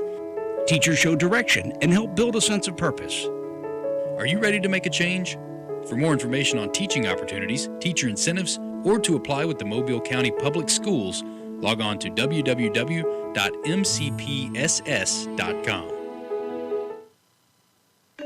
At Mobile County Public Schools, we believe it starts with us. That's why we offer Signature Academies. I'm Tracy Tran, and I'm in the Healthcare and Dental Academy at Theodore High School. In the Dental Academy, I'm working alongside dental professionals getting hands-on training from those already working in the industry. Shadowing them on the job makes me want to work even harder because now I know what I want to be. Signature Academies are open to all students in Mobile County Public High Schools. To find out more, visit mcpss.com. I was able to speak with Coach Norman before he entered the locker room with his team and ask him, how have you felt about your team's performance so far tonight? And he said that he's very positive about what they've been able to do. He definitely thinks that the turnovers have been very beneficial to his team. He's proud of the defense. He feels like they could make more progress as far as the offense goes. And he said what we just have to do is just maintain making progress and not have turnovers ourselves, because that's what has hurt MGM so bad tonight. So he just said if we can just stay on top of it, take care of the ball, and then we can hopefully secure this win tonight. All right, thank you, Kimber. We appreciate that. Coach Norman and his Hornets on top 20-0 right now. Let's take a look at some of the statistics from the first half. A great job by China Powell doing statistics for us all season, so got to give her a round of applause early, Corey. The rushing yards by the Baker Hornets, 136 to 42 passing yards, 67 to -8 for MGM, 203 total yards for the Baker Hornets, only 34 for the Vikings. You look at the turnover situations, 2 for MGM, 1 for Baker, 4 penalties for 45 yards for the Hornets, 1 for 5 for MGM. If you're looking for any type of sunshine in that locker room by head coach Stan McCain, it's going to be the fact that, hey guys, we haven't played our best game here and we have plenty of time left, a long 24 minutes remaining to try to finish this game up strong for the Vikings. All it takes is one score to get momentum going. It does, and not out of it. Corey, if you look at the penalties right there, we know Baker picked up those 4 penalties in the second quarter, and some of them were just mental mistakes that they didn't have to do. They shot themselves in the foot. So you're right, Coach McCain and the Vikings, they're not out of this ball game. They just need to get some positive momentum going. And that's what they have to have try to offensively find a way to have success passing the football. I know when you're trailing 20-0, that's the tendency that you have to lean to, being able to complete those passes. But we've seen a lot of drops. A lot of the footballs have hit the wide receivers in the hands. Correct. So it's not like the throws have not been on the money. You just have to mentally get yourself in tune and make sure that you're holding and looking that football all the way in, because we've seen the Vikings trail 16-0 before and all of a sudden just come with 14 unanswered in a blitz offensively. So we know what they're capable of doing. As Kimberly gets set up for the Chick-fil-A Halftime Trivia Challenge, we'll take it down to the field right quick, take a look at some of the action. It is senior night here at Mary G. Montgomery, the 7th largest school in the state of Alabama, playing the 2nd largest school in the state of Alabama. And when you have schools this size, Corey, we've seen it at Baker before, you have to do pregame stuff, halftime, and probably postgame stuff for all the families and kids you have here. You get your band involved, and when you have that many band members who are taking part on senior night, it's always important for them to go ahead and be able to be active at halftime instead of when they're introducing the other auxiliary members and the football players, such as the cheerleaders as well. Yeah, we're out here in the city of Sims covering Baker and Mary G. Montgomery. Also, we're going to take a look at those playoff scenarios. Once again, we know 4A and 5A are pretty much set. We know who's in there, but all of the drama, everything's revolving around this ball game tonight with 7A Region 1 and then 6A Region 1. So let's talk about what our situation is here. McGill-Tulane is in with number 1. Theodore is number 2. They'll both be hosting. I believe Theodore is going to be hosting Prattville next week, Corey. And McGill, is it Park Crossings, I believe, is possibly coming down to play them. Yeah, the biggest thing that you have to understand if you're the McGill-Tulane Yellow Jackets, being the number 1 seed, that's great. You have an opportunity to see your opponent play Theodore this week, so that's huge. And in back-to-back weeks, you're going to be looking at your opponent.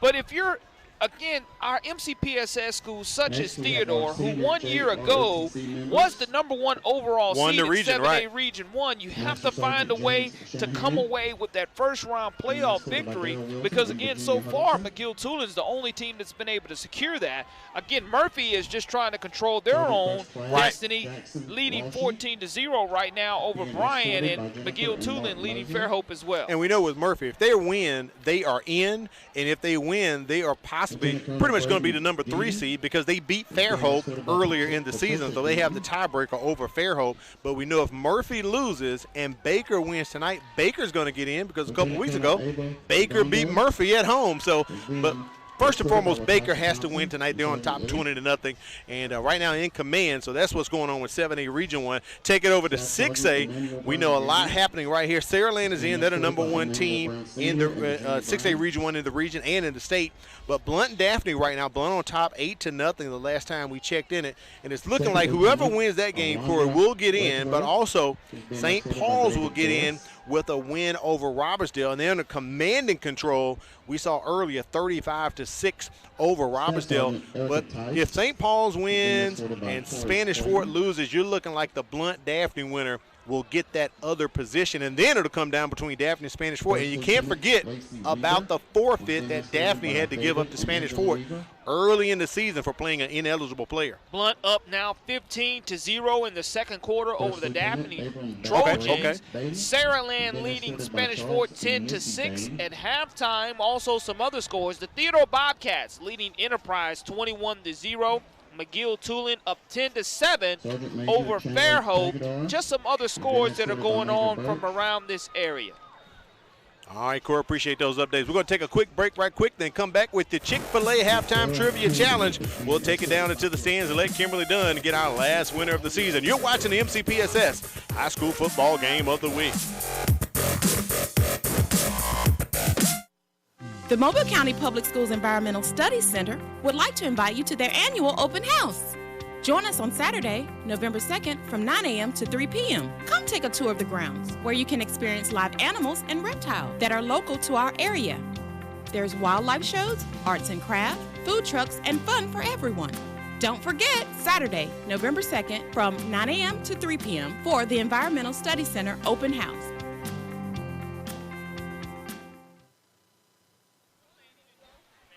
We welcome you back to the MCPSS High School Football Game of the Week. It is time for the Chick-fil-A Halftime Trivia Challenge. Let's take it down to the stands and hand it over to Kimberly Dunn.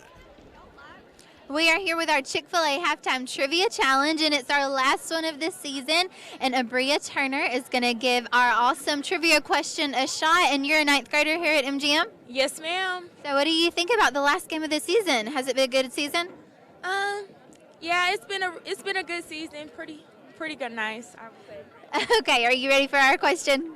Yeah, let's go and get it over with. Get it over with. Okay. I think you'll do good. It's multiple choice, not too hard, okay?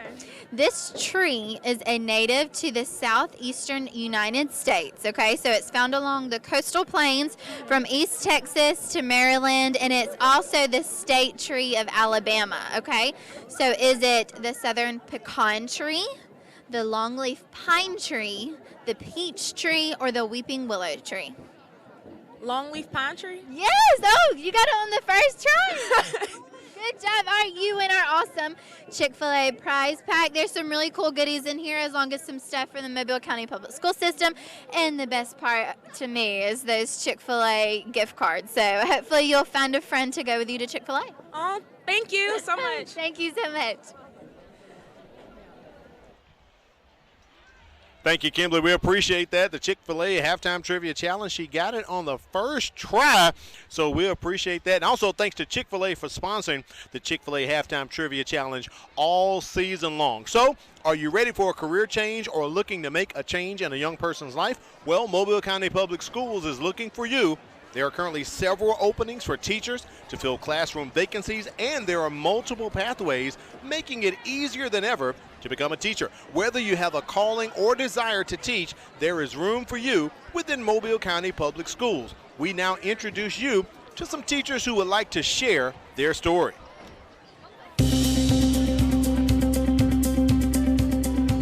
I came from a family of educators. My mom, my sisters, my aunts. I have a lot of family members in education, and it was always something that they came home and talked about, so I've always had a desire to do the same thing.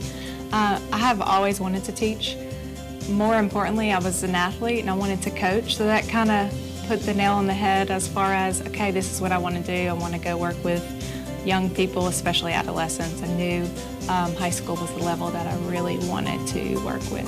Codons, every 3 letters on messenger RNA. With me being from out of town or out of state, Louisiana, coming into Mobile County, and I always felt at home. I feel like all the people in Baker and in Mobile County in general, the Human Resource Department, the whole transition coming in here was very warm and welcoming.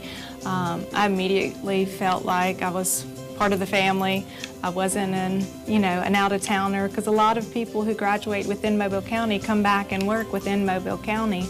So it was very comforting for me to know that someone that did not go to school here could come in, with open arms and transition very easily. I would definitely recommend Mobile County to those about to graduate in education. We have a very warm family atmosphere. We all work together. One of the things that I love about Mobile County that I didn't get in my last school system is the cooperative teaching that we do. So you never feel like you're doing it alone.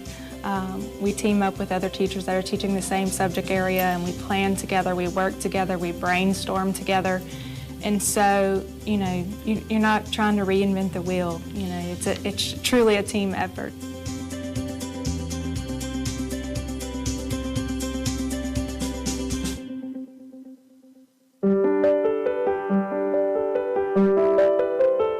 First year working with Mobile County so far. It's been really good, as well as challenging, because it's my first year and I'm still learning how to do things, what to do as a first year teacher. So I'm learning new tricks and strategies that hopefully I will be better at next year. So it's just been a little bit challenging as a first year teacher. It is very scary coming in as a first year teacher, because you go to college and they teach you these things, and you go field experience in other classes, but you're always with another teacher. It's not your very own classroom. The administrative support is pretty good here as well. Our administration does support us. If we need anything, they don't hesitate to help us. So there's some administration support here as well that helps along with your grade level support. I do like that it's very close to the beach. I was from the Bayou, and that was only like a 15-20 minute drive from Dauphin Island, so the beach was right there. I do like the downtown area because, and also this is the birthplace of Mardi Gras, so I do like that too. There's Christmas parades, Mardi Gras parade, just a lot of things to do and a lot of activities to do here. I would recommend Mobile County Schools for someone who's searching because I believe it's a really good school system. You have support, you have so many resources, especially within Mobile County, to help you, and they have the first year teacher training as well, which kind of helps you get into teaching.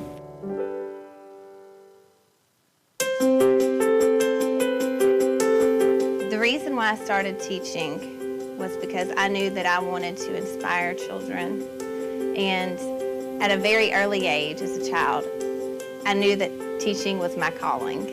The reason I chose Mobile County was because this is my home, not to mention that E.R. Dixon was also my home place to start my education as a child. So I wanted to give back to my community. As far as being a new teacher in Mobile County, I know especially here at E.R. Dixon, you will get professional development, you'll have a mentor, and you'll have plenty of people that you can lean on, administration, coaches, math and reading coaches, intervention teachers that will all help you. And you'll be working as a team to make sure that children are successful. I received professional development. I also had a mentor when I started teaching. In addition, I had my grade level, so I could ask plenty of questions to all the time, whether it be over the weekend or first thing in the morning. I definitely think that we as Mobile County do a wonderful job of providing the support that you need as a new teacher, professional development, whether it be co-workers, mentors, you have a team all the time to help you and guide you through teaching. It makes you feel like you have your place, you have your home. And here I'm already at home, but just to know that when you come here, you have a second family. I'm excited to be a part of Mobile County. Every morning when I wake up, I'm so excited to get to school. And the most important thing is just to see my children and laugh with them and know that we're not just helping that child learn Common Core or Wonders or whatever the program is that we're following, but helping them to grow as an individual. Because these kids are going to be, whether they're here in Mobile County or in another state, we want them to be true examples of leaders and successful and responsible citizens. And when people say, where did you go to school? Mobile County. Remember, if you're interested in becoming a teacher, visit mcpss.com. Baker on top right now, 20-0 over MGM. We'll take a quick look at some of the key games going on before we take a break and come back with revisit Corey's checklist. A lot of things taking place tonight in 7A and 6A, so critical games holding playoff possibilities. Right now, Blount on top of Daphne, as we can see on that game right there. Saraland 10-6 still over Spanish Fort, and St. Paul's on top of Robertsdale 34-6 in 7A. We know right now Baker's winning 20-0, and over at Ladd Stadium, Murphy on top 14-0 over Bryant, and McGill-Tulane 10-7 over Farrell. We'll take a quick break, come back, and look once again at Corey's checklist for the MCPSS High School Football Game of the Week.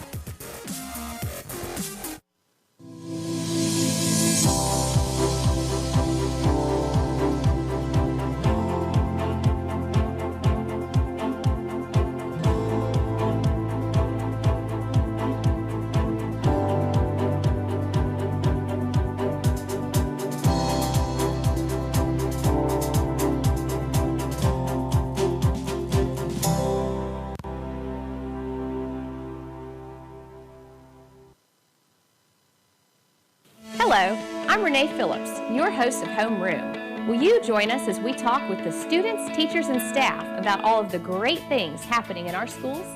That's right, Renee. Not only are we here to keep you informed about the great things happening in our schools, but to also keep you updated on safety issues. Our show, Safe Schools, looks at ways to keep your child and our students safe. Not only are we looking at ways to keep your child and our students safe, but to keep you informed on how to connect with us. Manténgase informado aquí en Conexión a Padres. And we also score big from pre-K to high school with MCPSS athletics. And then Inside Education puts it all together for you, showing you the ins and outs about news and events taking place across the Mobile County Public School District. We do this to keep you informed.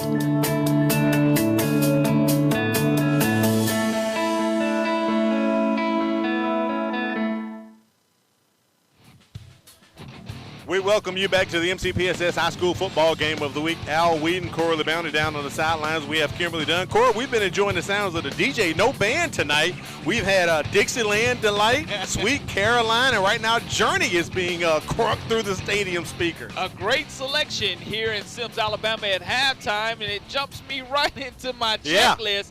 Get you in that mood to keep the blood flowing in this cold environment. It finally feels like football weather.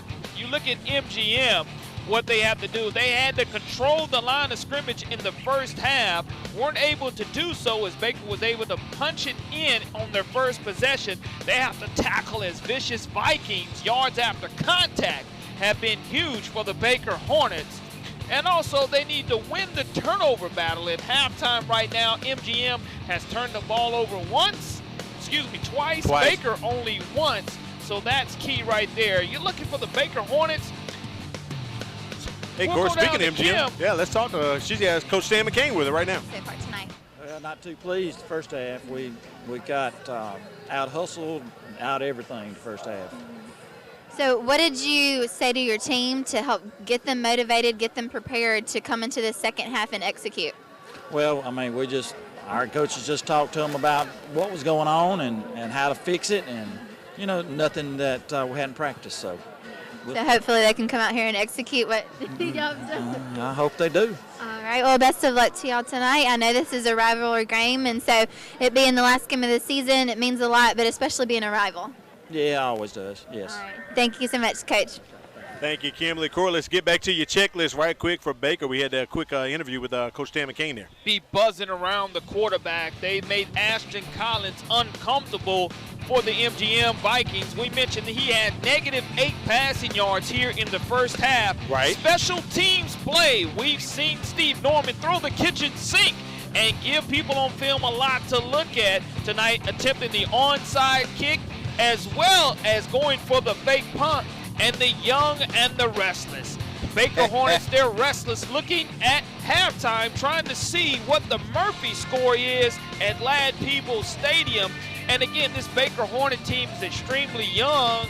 You look 1 year ago, head coach Steve Norman had the interim tag on his name with the Baker Hornets, but 1 year later, now this is his first year as the full-time head coach of the Baker Hornet program. And Baker Hornets out there doing side straddle hops right now, Corey, before we get ready for the second half. Let's talk about that. Last year, Coach Norman stepped up to the plate, got the interim title. They had lost 3 in a row, and then Baker runs off 5 victories. They finished the season 5-2, but unfortunately, those losses were key critical region losses, and they didn't make the playoffs, but they ended as one of the hottest teams in the area. Now we're in a situation here 1 year later to where they had that huge win over the Murphy Panthers. Right. The unfortunate loss to the Bryant Hurricanes in region play, but now they're trying to go ahead and finish up the season 5-5 as reclassification is getting ready to take place in the offseason during this football season. This being the last matchup right here of these 7A Region 1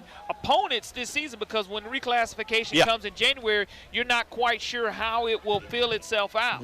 Got to thank Firehouse Subs all season for doing what they've done for us. Thanks to Jim and Susie Sherman at the Greenlight Road location. Corey, they've taken care of us and fed us the entire season. So thanks to Jim and Susie Sherman for everything they did for us. Plus Future Ones, where you can get your team apparel and equipment. They outfitted us. And tonight we got the Future One Parkers on. And Corey, we need it because we needed to get wrapped up. We are definitely wearing the future, and we're wearing it right now. Trying to stay warm up here atop the press box in Sims, Alabama.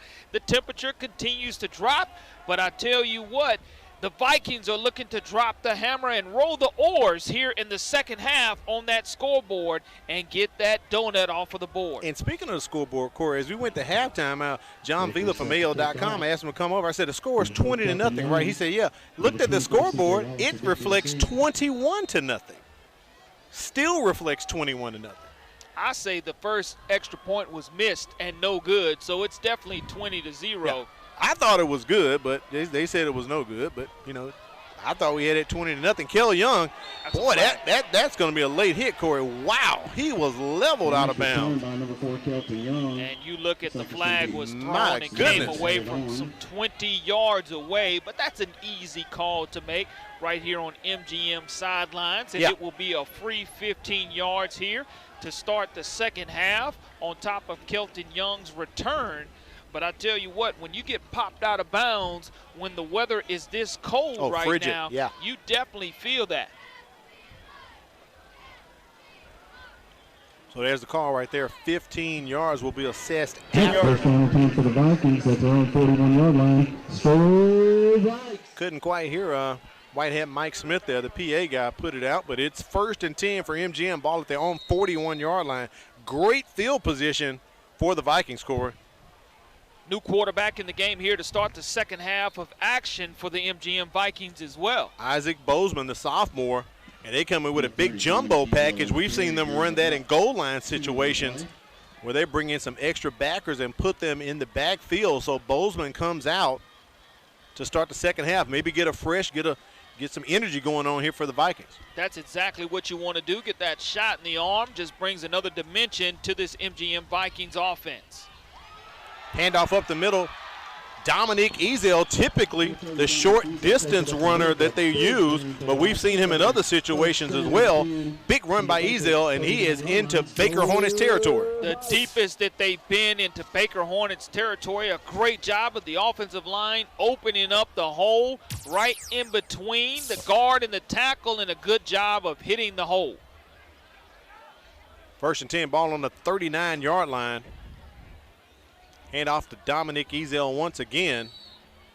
Looks like Coach McCain is going to go for the big bruising attack, maybe going to set up the pass as they have run 3 consecutive times. A little chippy down on the field there. And that's one of the things that they're talking about right now, warning both teams. Yeah, no flags are thrown, but I believe the warning is being issued.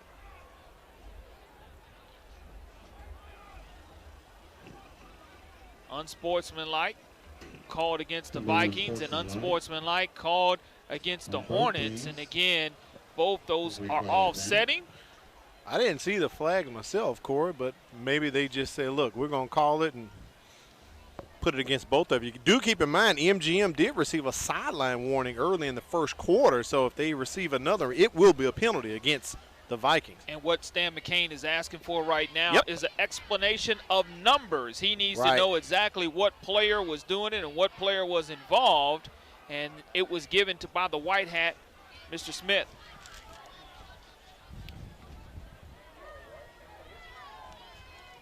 First and 10 here for MGM after we sort it out.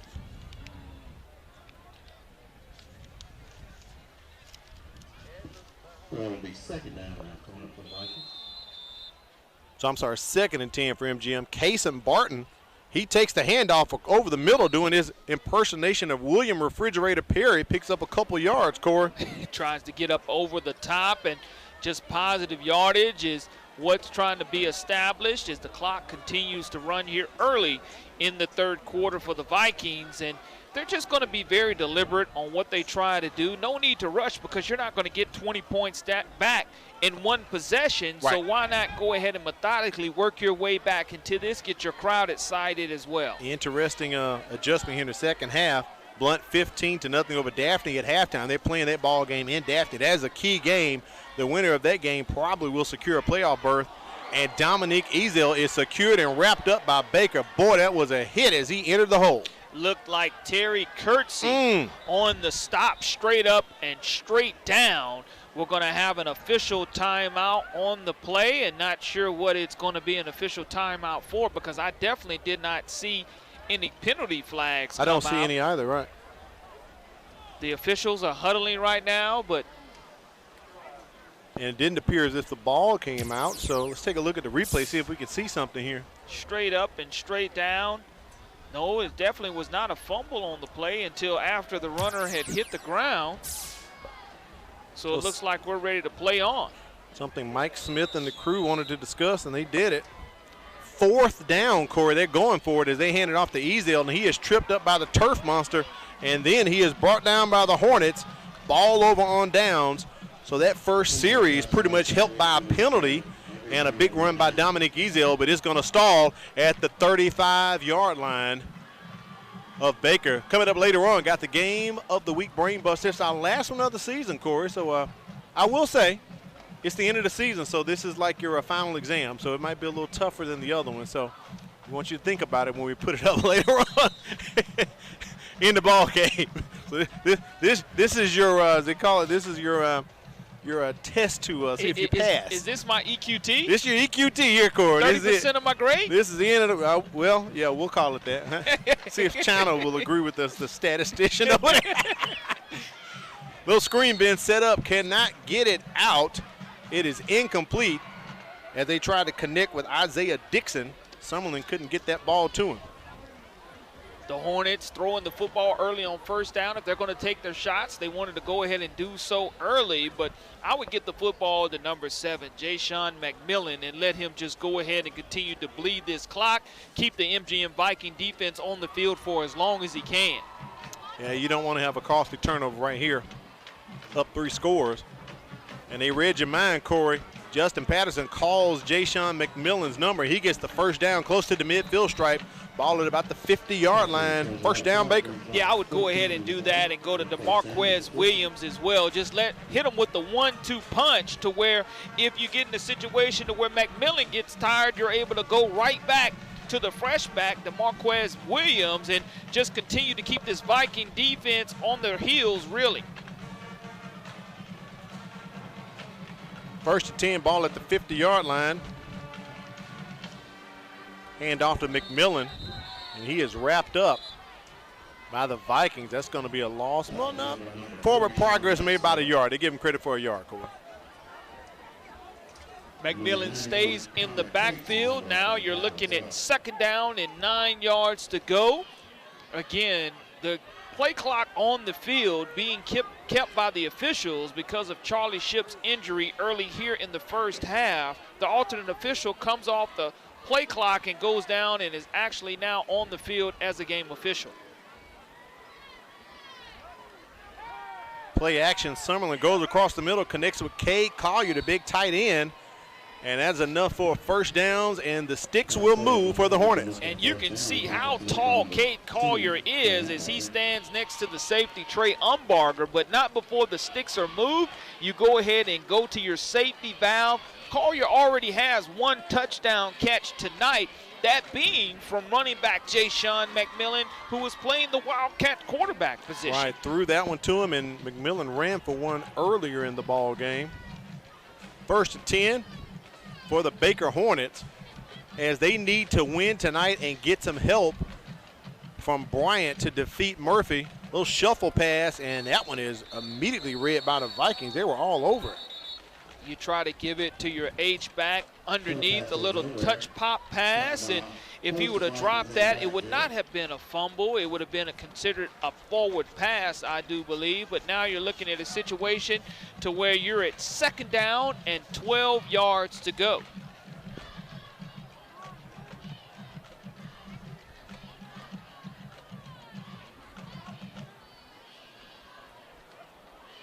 Summerlin checking his wrist for the play there. In motion, DeMarquez Williams there. That sweep once again picks up some positive yards, so it's going to be about 3rd and 6 here for Baker, trying to get the 1st down and keep the ball going. 6:56 remaining here, the clock ticking at E.S. Grider Memorial Field. Hit him with the 1-2 punch again of number 7, Jashawn McMillan, along with number 5, Marquez Williams, comes from his wide receiver position and goes ahead and plays a little bit of running back for the Baker Hornets as well. 3rd and long coming up for Baker as they look to the sidelines for the play call. DeMarquez Williams in the ball game in the backfield. Ja'Shawn McMillan. Summerlin rolling out. He's got some guys open. He's going for big Cade Collier, and it is tipped away by Trey Umberger. They tried that play earlier. It resulted in an interception. Ty McMillan, Umberger from a strong safety position, knocks it down, Corey. Great job of keeping your eyes active on the quarterback. Yeah. Not go ahead and looking in the backfield as we saw MGM do that earlier in the season and get in trouble. But great job of staying home, making sure that you fielded that ball perfectly. Not able to intercept it, but at least you're able to knock it away. Stops the clock. Brings up 4th down and 9 yards to go for the Hornets. I thought Summerlin was going to dump it down to McMillan, who was open in the flank, but he went for the shot with Cade Collier. Tripped receivers to the bottom of the screen. He does get that one complete. Will it be enough for the first down? It is. Great catch by Nobles, I do believe. Devin Nobles, does come over from defense to come in and does bring that one in, Corey. And that does move the sticks. Look at the throw on 4th down. Summerlin stands strong in the pocket, puts it on the money, and a good hit by the MGM defender as well. But making sure he looked it all the way in was Nobles for the first down. Keeps the drive alive at 6:07 remaining here in the 3rd quarter. Beautiful crescent moon in the sky, crystal clear sky tonight. Cold temperatures. 2nd down, but the Hornets are hot on top 20-0 over MGM. A nice drive going now for the Baker Hornets as it feels like 43 degrees here in Sims, Alabama, as the temperature continues to drop as we get later on into tonight's contest. It feels like 43. To me, it feels like about 33, Corey, up here on the press box. DeMarquez Williams runs, ball comes out, as well as a couple of flags. Ty McMillan has the ball as he's fighting for possession with Cade Collier at the bottom of the pile, but a flag is out. So we'll see if this affects the possible change of possession, or will it remain with Baker? And no, Mike Smith said that's a fumble. It's a turnover. MGM has recovered. Just the momentum that the Vikings needed, as if you're the Hornets, you have to find a way to protect that football. That's the worst thing that can happen. The penalty is against the Hornets. It is declined. 1st and 10 for the Vikings, and they're going to try to row the boat and get the oars going offensively. Great work by the camera crew there. And speaking of camera crew, I told you all season we can't do it by ourselves, Corey, so we're going to get a shot at one of our camera guys, Derek Williams, here shortly. 1st down and 10 for MGM as they bring Ashton Hollins back in, and they go back to their normal offensive setup. And Kel Young is brought down, ball ripped out. Be 2nd down for MGM. And there is Derek right there. Did a fine job for us all season on camera. And I believe at one point, Corey, he went to the truck and did some replays this season. He did. He just dibbled and dabbled into everything. Great job. And you got to wave to everybody and let everybody know that you're very happy. Look at Leon. And there's big Leon. He's been on the field all season. Fortunately, none of the players ran into him, Corey, so they remain healthy and on the team all season for us. Head on a swivel at all times. Got to. Kimberly covered up over there on the sidelines, does a wonderful job as well. 2nd and long here for MGM. After that second half adjustment, going to the big power package and bringing Isaac Bozeman in as quarterback. They go back to Ashton Hollins. That's a fumble, Corey, you're right, but Johnny on the spot. Trey Umberger falls on it. And that ball will be recovered and retained by MGM. A Baker player hurt on the field, number 91, down on the field grimacing right now. It's like Tay King down on the field, Corey, in pain. So we're going to have officials timeout as they take a look at him. Maybe we'll take a look at some of the other camera crew for the MCPSS production crew. This guy right here, I know him from years ago. His official name is Gary Arnold, but we call him Bubba, the biggest Tennessee fan on the Gulf Coast right there. Even got his orange gloves on, Corey. Bubba does a wonderful job each and every Friday night. Appreciate it. Here's another buddy. Richard Beatty got his park on. Smart guy. Has his gloves on as well. It's a bit nippy out tonight, Corey. The temperature's dropping. Our camera crew come prepared with their gloves on along with the hat. And this young man right here, Marcus, now he'll put you on TV for real. Marcus caught us a few times while we were thought we were watching the game. He was watching us, Corey. So Marcus Poe, Richard Beatty, Gary Arnold there doing the thing. And you got to keep it in mind, these guys are out getting wet when it's raining as well. And there's Timothy Ryan Harris doing a great job for us as well. And backup camera person and grip, Corey. We have so many folks on the crew, especially like halftime, the regular camera guys have to take a break. And there's our intern for the crew, Mr. Julian Jackson, did a fine job. Boy, Fran had him running everywhere. Fran Conaway, the engineer, he had Julian running everywhere. Julian does a great job as a University of South Alabama student. And another Al Giroux, one of our another grips on the crew, hanging out with us as well. So looks like King was escorted to the sideline. Corey needed some help to get over to the sideline. 3rd and very long for MGM. Hollins has a lot of time. He's going to scramble. He does hold on to the ball, most importantly. And looks like another flag coming out. Late hit possibly there, Corey. Unsportsmanlike once again. One of the things that you have to do when you hear the whistle blow, you have to let go. You cannot finish the tackle with any type of violent play or picking up the runner. That's a flag all day long, and that's something that the officials have already warned and gone ahead and thrown the flag on both teams for unsportsmanlike. We'll have another personal foul here marching this 15-yard one off. You can see they're already walking that way. After the play was over, we had a dead ball, personal foul on the defense. That's a 15-yard penalty from the end of the run. It results in a first down. So first down for MGM. Take a look at the replay here. And again, the whistle blows. Hollins back in the game for the Vikings, and he's down right there. You have to go ahead and let go of him, but he goes ahead and throws him down. Like Trey Daughtry on that, number 11. Or Baylor Britt. When you have double numbers, it's sometimes hard to tell. Yeah, it is. Jeremiah Martin scrambling.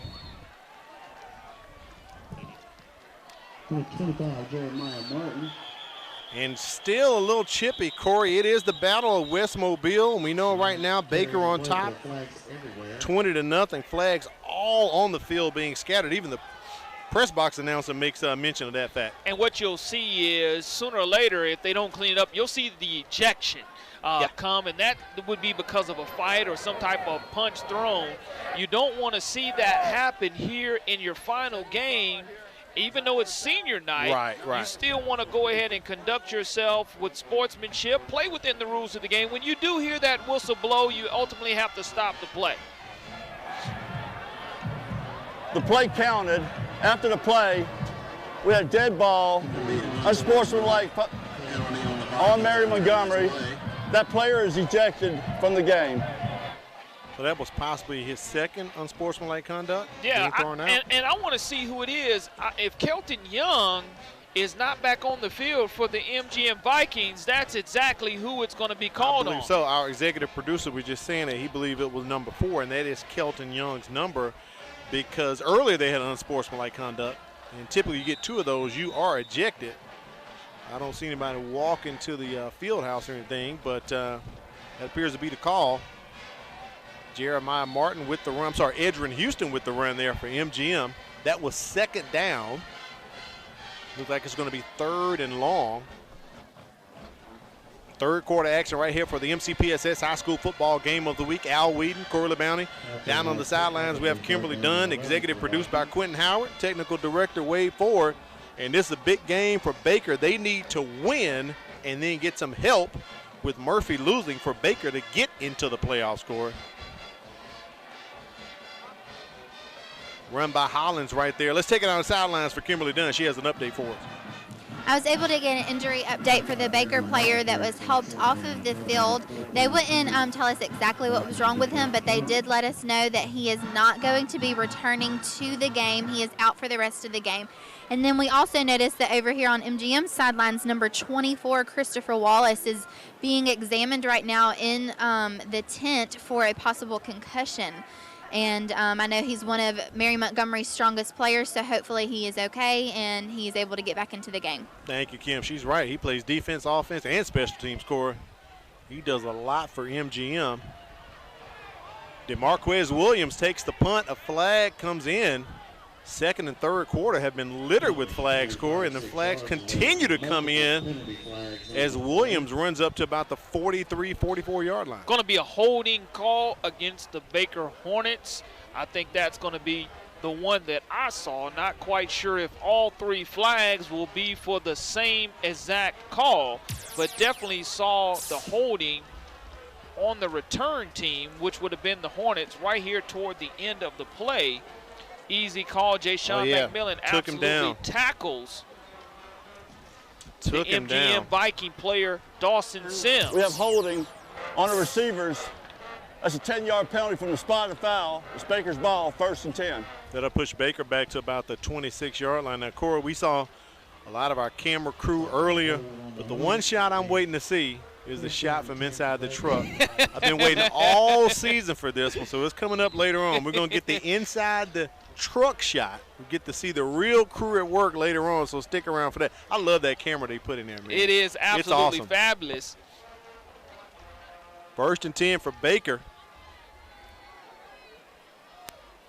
Cade Collier and the rest of the crew lining up. They're just going to block for Jayshawn McMillan, who runs back counter the opposite way and runs into Connor Cates and the rest of the crew for MGM. But what you want to see is you definitely still want to see the push by the Baker offensive line here with 2:40 remaining here in the third quarter. And you want to see and try to be able to help your running back bust a big one, because I know Baker would love to put 6 more points on the board and to pad their running backs' stats. How do you do that? Go ahead and control the line of scrimmage and being able to get that push here for the Hornets late in the third quarter. 2nd and 14 here for Baker. McMillan runs out. They throw it out to him on a screen. Needs a block right there. Runs into DeMarquez Williams and bounces off of him. It'll be 3rd down, and Corey, here it is. My wish will be granted. The truck cam coming up, where we get to look inside the truck for all the action. There it is. Fran Conway, got Essie Harris, Quentin Howard, Eric Lowe in the corner, Miss Diane. There's Wade Ford with the Alabama hat on his back too. He's got to make sure he's punching up the right shot. And back there doing replay, Charles Martin. And we had one other crew member who started the year, and he's been there with us for a while, but he went on to bigger things. Mr. Stewart Allgood. He caught one game at the top of the year, but a great guy. But that's the truck cam. I love that shot, Corey. Outstanding, making things happen each and every week here for Al and myself, and we wouldn't be able to do it without the fine folks, not only in the truck, but outside in the elements, like you just said, whether it's hot and 100 degrees when they're setting up, or whether it's raining or as cold as it is, our crew does an outstanding job each and every week. And to my right sits China Powell. Man. She's getting the MVP of the Year award, Corey. I'm giving it to her. She's bundled up pretty tight here. She's had an opportunity to go ahead and see what it's all about here in her first season as statistician, doing a wonderful job here for the MCPSS Television Network. Defense.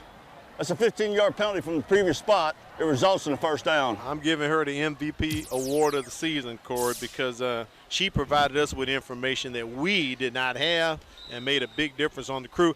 And finally, one of these long passes that Cade Collier pays off for a pass interference, not picked off or incomplete, so Baker gets a 1st down out of it. Ball at the 44-yard line. And again, the Baker Hornets just need to make sure they don't turn over the football. Go ahead and continue to get that push at the line of scrimmage. Hand off to Jayshawn McMillan as he cuts back to the inside, picks up about 3 or 4 yards. All right, Corey, let's put it out. Here's your EQT question. Here's your final exam of the season, a game of the week brain bust. All right, Baker currently has a 9-game winning streak against MGM, the longest of any active school. What former high school also shares this same losing streak to Baker. Corey, here's the key. The tip is active and former. That is the clue to the answer to the question. No multiple choice? No multiple choice tonight, brother. You got to perform. So think about it. The word is active and former, and that's going to be the clue to the school that has the second longest losing streak to Baker. The reason I came up with this one, Corey, we know Baker is a school that hasn't been known for winning for years. And that was the key to the question. Who could Baker beat consistently? Think about it, Corey. Active and former. Okay, all right. And that'll give you the clue to who the answer. And a flag is on the play. This third quarter has been littered with laundry. Encroachment, defense. It's a 5-yard penalty. It results in a first down. Hornets benefit from that penalty. That'll push them further to the goal line. Ball being placed right here at the 43-yard line. Summerlin still in the ball game. McMillan starting offense for the Hornets as they look to the sideline for the play call from Justin Patterson.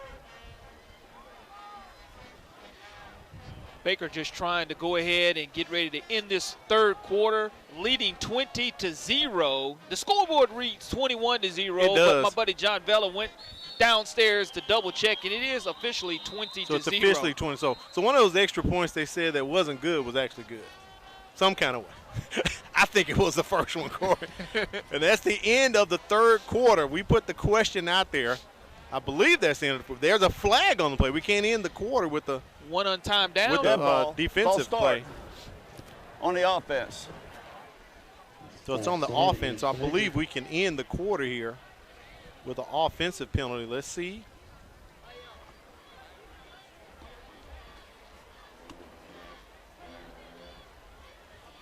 Down. One untimed down.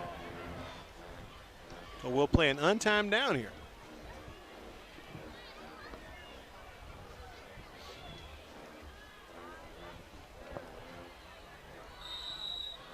So false start with it possibly being a dead ball foul. I guess we could have this penalty. One untimed down here. It is 1st and 15 for the Hornets. And Corey, you have more time to think about your EQT question. Your final exam, huh? Well, you know, I know it's not multiple choice. Can I phone a friend? Oh, I don't think the proctor's going to allow that, Corey. I don't think so. Okay. We want you to pass your boards correctly. They're going for the kill shot to Leo Richards. He hauls it in, but drops the biscuit, Corey. Well, you know, it's a situation where we saw him get called for offensive pass interference with a tremendous one-handed catch earlier in tonight's contest. That one just outstretched him. His fingertips were able to touch it. That looks like it's going to be the end of the third quarter. In the third quarter, we've got the official score from inside the press box that is 21-0. We still have 20. It's okay. Baker's on top. All right, Corey, we put out the Game of the Week Brainbuster question. We'll put it up once again. Are you ready to take your EQT, take your boards here? Baker currently has a 9-game winning streak against MGM, the longest of any active school. What former high school also shares this same losing streak to Baker? Well, I just think former school, I'm going to go down to the Bayou. Okay. And I'm going to say Alba. Alba High School. Close, but no cigar for it. It is Grand Bay. And John Vila knew it. Grand Bay lost 9 in a row to Baker from 1971 to 1979. But here's the irony. Here's your +1, Corey. Do I get credit for Alba being in Grand Bay? Kind of, sort of. Alba and Grand Bay merged to make what high school? Is it the one that we currently cover, the Bryant Hurricanes? They merged to make. And who does Baker need to win tonight to help them get into the playoffs? Would it be the Bryant Hurricanes? It would be the. So look at the irony. There's your +1. Look at the irony in all of that, Corey. 9 in a row from 71 to 79.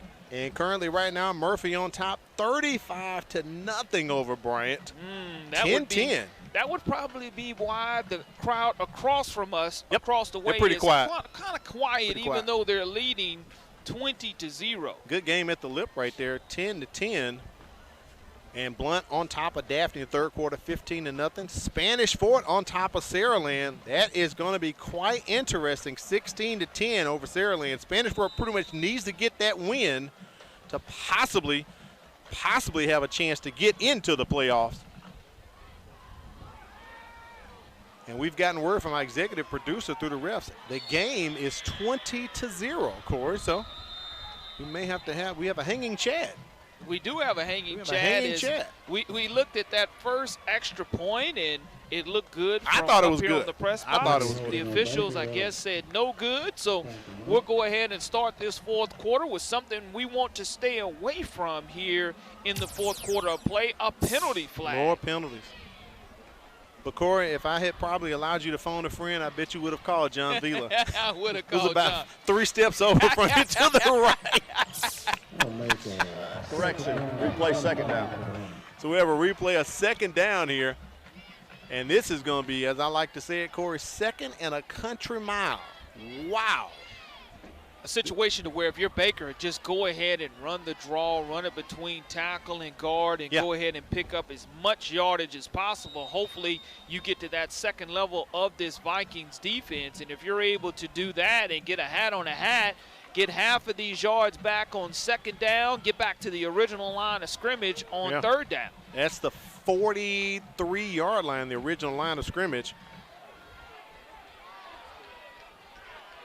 And the ball, did it come out from Summerlin, Corey? Did he drop it? He held on, but he was brought down. His third down. Time to check your school calendar. More information headed your way. We'll flip the calendar later on into November. Thanksgiving break. I know this is one the kids and all the teachers look forward to. An entire week, November 25 through the 29th. It's Thanksgiving break. Schools will be closed. A lot of folks head out of town to go visit the in-laws and celebrate Thanksgiving. So don't forget, November 25th through the 29th, that's the big Thanksgiving break. Third and still long here for Baker. Summerlin decides to keep it up the middle, getting close to the original line of scrimmage, Corey. But it'll be fourth down for the Hornets. Now you have an opportunity to flip the field if you're the Baker Hornets. So it'll be with fourth the clock down for Baker continuing to run. Having some audio issues right now. Josh LeBourgeois on to punt.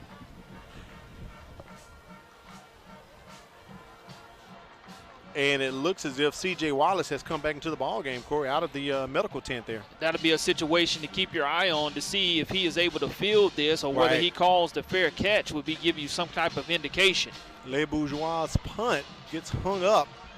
Good hang time. You want to get away from that. It is a live ball. If it would hit one of the Vikings, they do a good job of staying away, and the ball is down at about the 11-yard line.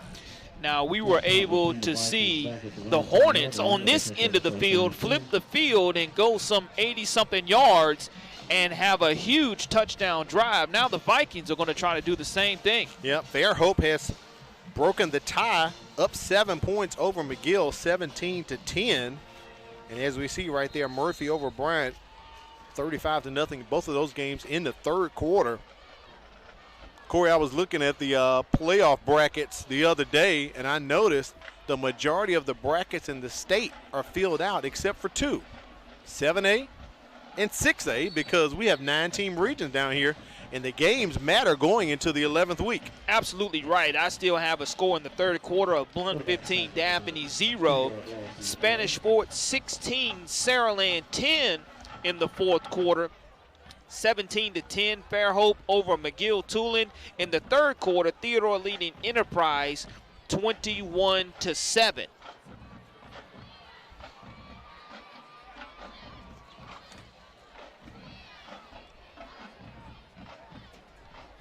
Mentioned in 6A, St. Paul's leading Robbinsdale 41-13. They've tacked on another score there. Ashton Hollins on the run. And he is met by the Hornets, but they're saying he is down. That's not a fumble. He is down by contact. Also, Murphy leading Bryant in the fourth quarter, 35-0. And Corey, you hit it right on the head. Across from us, about the only sounds or motion we can see is from the Baker Hornet marching band. And boy, they're having a good time in the end zones. But the majority of the faithful know the reality. They would have needed Bryant to upset Murphy for the Hornets to get into the playoffs. BC Rain trying to end the season on a good note. They're leading Gulf Shores 20-14 in the third quarter. So 8:30 remaining here in our ball game. MGM backed up to their own 5-yard line. Hollins rolls out, needs to get out of the end zone. And the ball comes out. That's a fumble. Baker picks it up. Still pushing the pile. And a scrum is taking place right now. It looks like a football game turned into rugby for a second there, Corey. Looks like Big 90. Is that Big 92? I believe so. And there's the signal. Officially a fumble. Ball turned over. Take a look at the replay there. Ashton Hollins rolls to the right, goes ahead and has the ball real loose. We notice he hangs it pretty loosely and bounces right into the big fella 92's hands. He picks it up off of the grass, continues to push the pile forward. Now it's going to be first down and goal to go for the Baker Hornets with 8:07 remaining in the fourth quarter. I don't have a 92 on my C2C roster for the Hornets, Corey. Closest I have was 93. But the Hornets nonetheless get the ball on the turnover, and all they have to do is pretty much not give it back. They're up 20 points right now over MGM. Yeah, I mean, you in this situation in the first half, you saw them go to Jayshon McMillan in the red zone area, and now you look at him get right back into the Wildcat, and this is familiar territory. The third time he's going to get a touch in this red zone area here in tonight's football game. Right up the middle goes McMillan to the 5-yard line, Corey, and I believe his campaign for the Career Tech Education Player of the Game, I think we can solidify that tonight. I agree with you. It's just up to his offensive line to continue to get that push. Right. No need to go anywhere else besides to him or DeMarquez Williams around the end with one of those pop passes or jet sweeps that the Hornets have been able to run. 7 minutes remaining here in the fourth quarter. Officially, the Baker Hornets are leading 20-0 over the MGM Vikings. Brisk night in Sims, Alabama.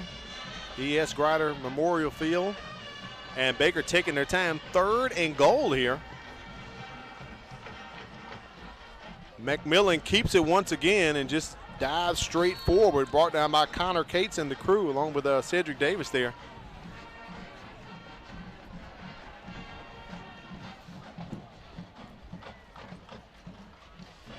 So it'll be 4th down, and I believe we may get a field goal attempt here from the Hornets. Yeah, that's something that the Hornets were able to do to defeat the Panthers a couple of weeks ago. So we'll see if they're able to put 3 more on the board to make it 23-0 if this one goes through. Jacob Tanner on for a 23-yard attempt, puts it up.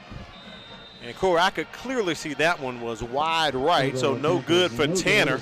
Let's take it to a break right now. We'll be back with more action. You're watching the MCPSS High School Football Game of the Week.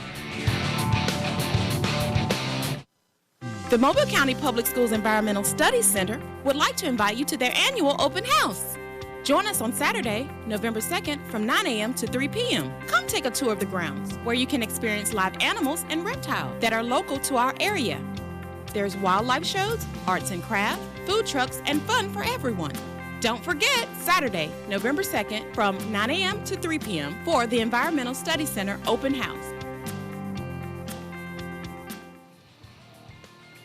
We welcome you back to E.S. Grider Memorial Field for the Battle of West Mobile. It's the MCPSS High School Football Game of the Week. Baker in control, 20-0 over MGM. And Corey, Baker was not able to get points on the board right there, but they chewed up some clock, only leaving 5:58 remaining in the contest. And right now we have a discussion going on between head coach McCain and our white hat tonight, Mr. Smith.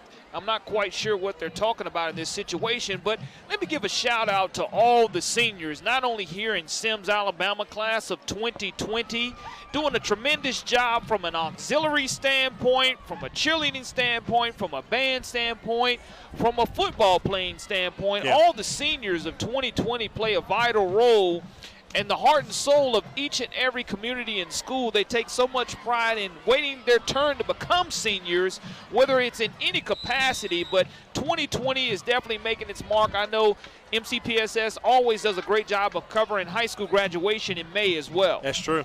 Isaac Bozeman in now, attempts to throw, and that's a fumble unless his hand was coming loose. forward. It's still loose. Still loose, but Baker's on top of it. And the Hornets do have it. As Bozeman brought his arm back, the ball popped out, Corey. 1st and goal for the Baker Hornets. Another turnover, yep. It's just a situation to where on my checklist I talked about the MGM Vikings had to win the turnover battle, but that ball just absolutely slips. Not sure if his hands weren't warm or it's dry here, but it just falls out of his hands, and you've seen that play happen before, and then it squirts in between the legs of some Baker Hornets, and they're finally able to get on top of it. They're going to be right back where they were before they missed this field goal earlier just moments ago, trying to put 6 more points on the board. And here come the Baker Hornets, led by quarterback Nick Summerlin once again.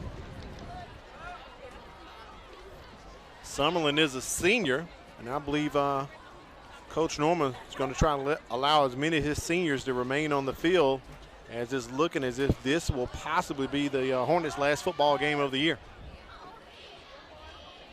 Hand off to Ja'Shawn McMillan, trying to get the 3rd score of the night, and he does. He hits pay dirt, I believe, touchdown, picks up his 3rd touchdown, the 2nd on the ground.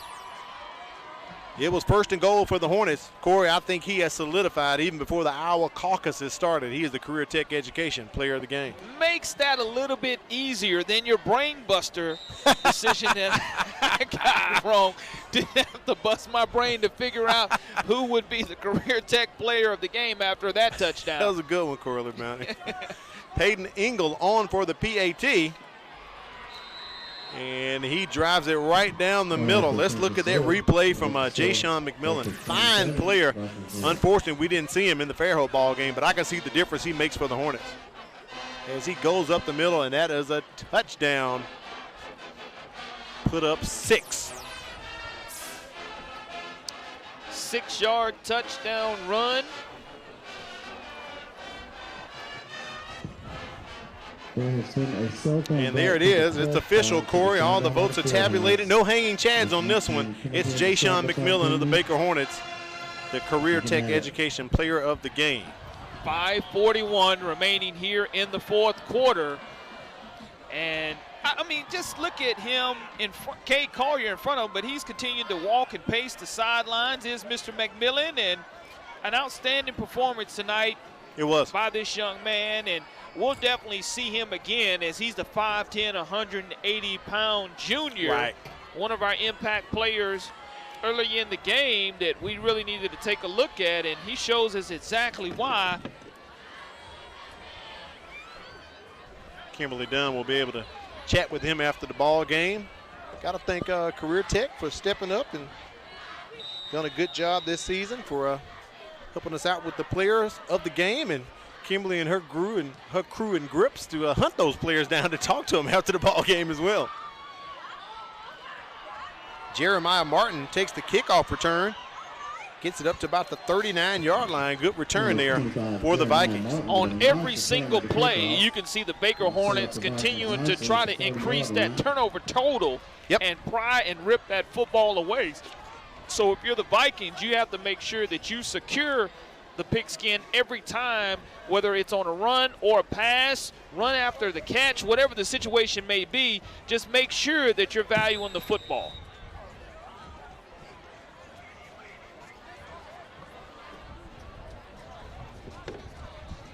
Looks like we have another quarterback change possibly. That's what I was seeing, the personnel that they were putting in.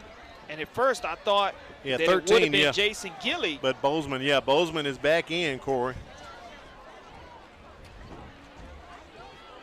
I will say I have seen a few quarterbacks, more so in the professional ranks, they play with gloves. And not when it's cold, but even when it's hot. But not many of the high schoolers, they still go with the natural flesh there. Yeah, the bare hands, and if your hands are big enough, we saw, unfortunately, on that last possession to where the football just slipped away. Popped out, yep. And popped out as he was trying to throw the football, as was Mr. Bozeman, and I guarantee he'll learn from that. He'll grow from that. It's just one of those unfortunate turnovers and situations that he would like to have back, and it did create points off turnovers, but something here late in the game are flags, a false start being called against the Vikings will cost them 5 yards, and 4:52 remaining here in the fourth quarter, Al. On the offense, it's a 5-yard penalty.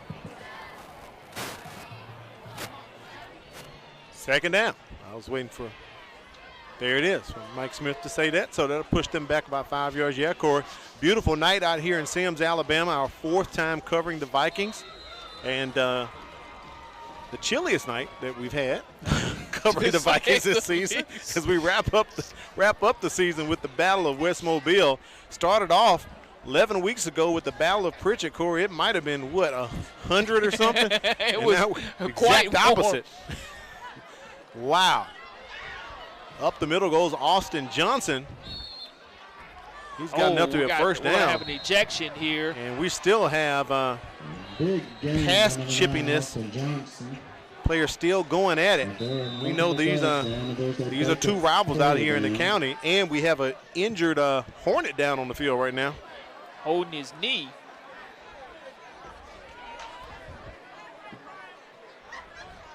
Looks like Jamarcus McCall, number 23. While they're tending to him, I'm sure there's the play call. I'm sorry, the penalty call, and he is ejected. He's being tossed out. As McCall is up, he's going to be helped off the field. And Mike Smith coming back over to the sideline to inform Coach McCain about another ejection of a Viking, looks like. Yeah, it's a situation where Mike Smith and his crew will have to be doing a little bit of extra paperwork when this game is completed, as all athletes take the Star Sportsmanship program, and all head coaches want to avoid ejections in any sport that takes place in the AHSAA, but unfortunately that is going to be the second ejection of the night by the Vikings, or for the Vikings players. Right. And it does have some ramifications down the line for the school as well, Corey. It does. You have to go ahead and make sure you double check and secure yourself from a Star Sportsmanship standpoint again, and if you don't, it can cost a $500 fine for your program, and that's something that you definitely don't want to have to pay. But, you know, tempers flare, but you have to learn how to keep those under control, especially 4:28 remaining here in the fourth quarter, with our score being 27-0. Here's the official call from Mike Smith there. So we had dead ball, unsportsmanlike conduct on Montgomery. They made the line to gain during that play, so it'll be 15 yards, and it is a first down. He is right. Johnson did pick up the first down, but it'll be off a knot right now, Corey. Just want to make sure that we keep that clock rolling here in the fourth quarter. If you're the Baker Hornets, stay away from false starts and penalties in that situation. Running back, new running back for the Baker Hornets, and a new quarterback as well in the game. Excuse me, for the Vikings. New running back for the Vikings. Right. Johnson once again on the carry. He's a senior, so getting his last action of the season tonight, as Bozeman comes over to the sideline, gets the call and runs back to the huddle. Talked about it last week when MGM was playing Theodore, Corey. I can't recall many teams here in our area that still huddle up, but Coach Stan McCain, probably from the old school, they huddle up here at MGM. And we have another flag on the play. That's something that you want to stay away from. Dead ball, false start on the offense. It remains second down. That'll be 5 yards against MGM. Will push them back a bit farther. Now you're looking at 1st and 20 here. I'm sorry, not 1st and 20. 1st and about 13. Sorry, 2nd down, Corey. That's what it is. High snap to Bozeman. And Austin Johnson gets a couple yards on the carry. Baker and MGM have met 55 times over the years, and MGM leads the series 30-23 with 2 ties, and they are on their way tonight to picking up a victory with 3:27 remaining here in the ball game. We know Coach Steve Norman served as an assistant for many years. Offense. 10-yard penalty from the spot of the foul will replay 2nd down. Another penalty against MGM. Talking about Coach Norman, over 16 years was an assistant coach, Corey, so stepping up last year, got the interim title, and at the end of the year they had to make a decision, and he had to think about it. He said he didn't really originally want to be the coach, but decided to go ahead and put his name in the hat. Yeah, if I'm not mistaken, again, Baker will move to 5-5. Yep. Officially on the season. 500 is not too bad when you have an opportunity in your first full year as a head coach. Moving in the right direction are the Baker Hornets.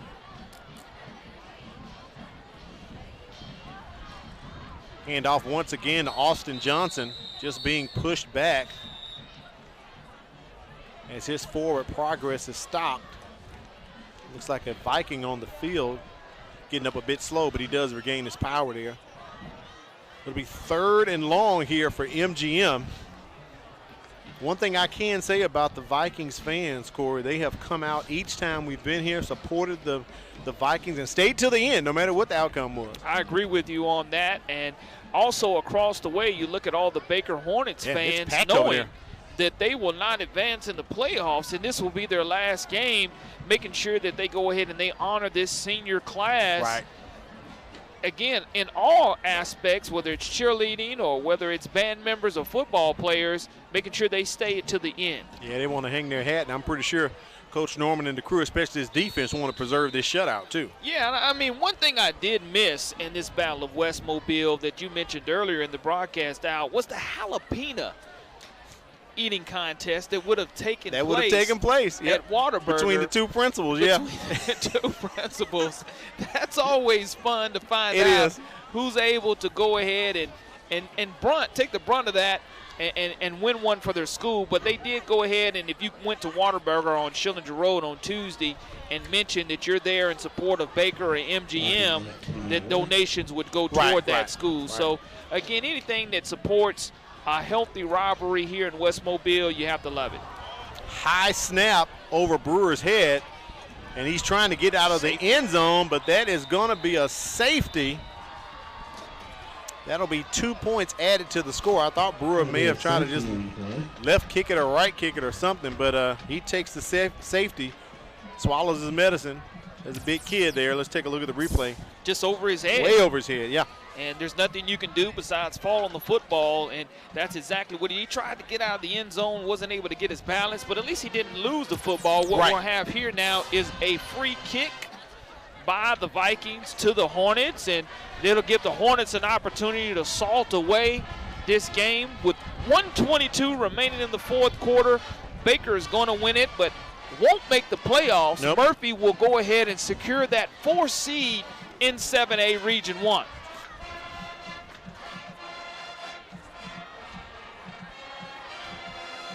Baker return team out on the field already, just awaiting MGM. Their special teams coach is head coach Stan McCain, so he handles all of the special teams calls. And didn't really see them do any trickeration tonight, Corey. Each game we've covered them. They've had a little trick play they run on special teams, but tonight there's not many opportunities doing that. It is a final. Murphy defeats Bryant 35-0. Faith Academy goes undefeated, defeated Lumberton, Mississippi 34-14 as well. Wow, Faith Academy 10-0.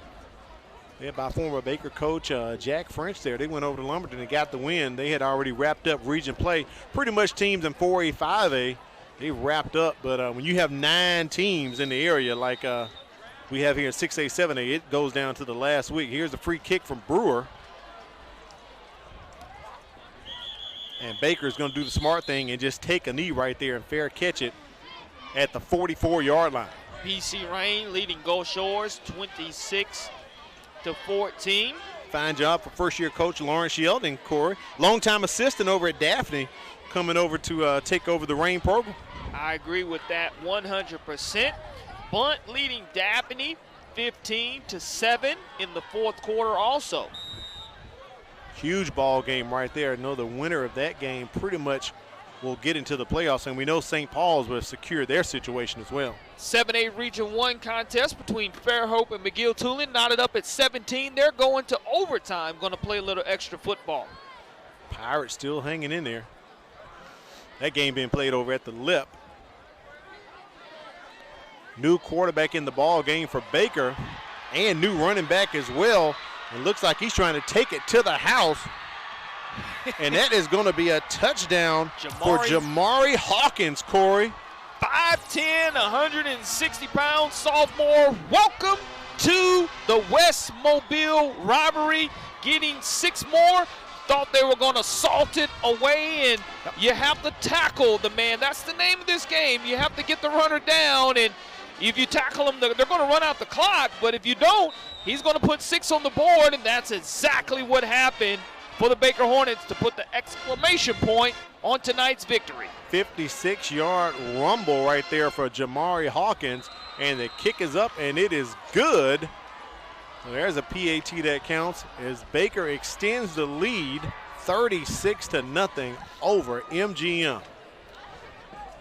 1:10 remaining. You look at the instant replay, and it was just a great run as he cuts back against the grain and turns it upfield. You look at him eyeing the end zone. Hawkins looked to be tripped up, but he found a way to go ahead and get in the zone. Corey, you're looking at the future. He's just a sophomore. That's exactly what you want to have next year, the type of depth between Jay-Sean McMillan as well as Mr. Hawkins. That's impressive by the Baker Hornets, and again, that's what I expected them to really do here, is just dominate and establish themselves and be able to run the clock out in the second half. But the explosiveness that I really thought that McMillan would have had, that burst of run, comes from the backups. So a lot of fresh uniforms going on the field right now, Corey, for the Hornets, as we like to say, as we go deep into our C-to-C chart for the kickoff crew right here, or as Coach Norman calls them, the Hornet hooligans on the field. Special teams crew. Jacob Tanner set to kick off.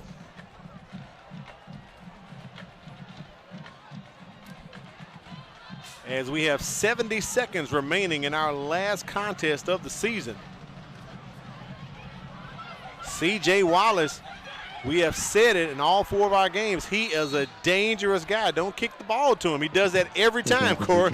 Finds a way to beat and get great yards, add to the statistics of his return game. And 1 minute exactly remaining. These Vikings are going to continue to scratch and claw for everything that is out there for them. And again, this is a great West Mobile rivalry. You look at the Baker Hornets moving on to 5-5, but Stan McCain. Sportsmanlike conduct on the defense. That's a 15-yard penalty that's added on to the end of the run. Mary Montgomery, ball, first down. 15, another unsportsmanlike. Wow. Zero tolerance by these officials. Yeah. As we saw it get a little chippy in the second quarter. A couple of ejections as well as several unsportsmanlike conduct penalties, but still 1 minute left to go, and it's just one of those situations. This last minute, Al, we want to see the officials have to see a clean football game to where they don't have to pull out the flags. Right. First and 10, ball on the 45 of Baker, trying to preserve the shutout. Isaac Bozeman hands the ball off as MGM is running here. And the game clock continues to run. And Corey, As our buddy over at Blunt, Santee Gamble says, another dirty yellow rag on the field. That's what you get afraid of here in this last minute. For some reason, you start to see the plethora of the dirty rags come out on the field, and that's something that you want to stay away from if you're both teams. Especially the unsportsmanlike. On the defense, dead ball, and sportsmanlike. On the offense, those penalties offset by rule. Second down. And again, you just have to stay clean, Al. Got to. The yards will count and the down will count. We'll move on. It'll be second down here, and the game clock continues to run. That was a running play. And one more stop by the Baker Hornets right there.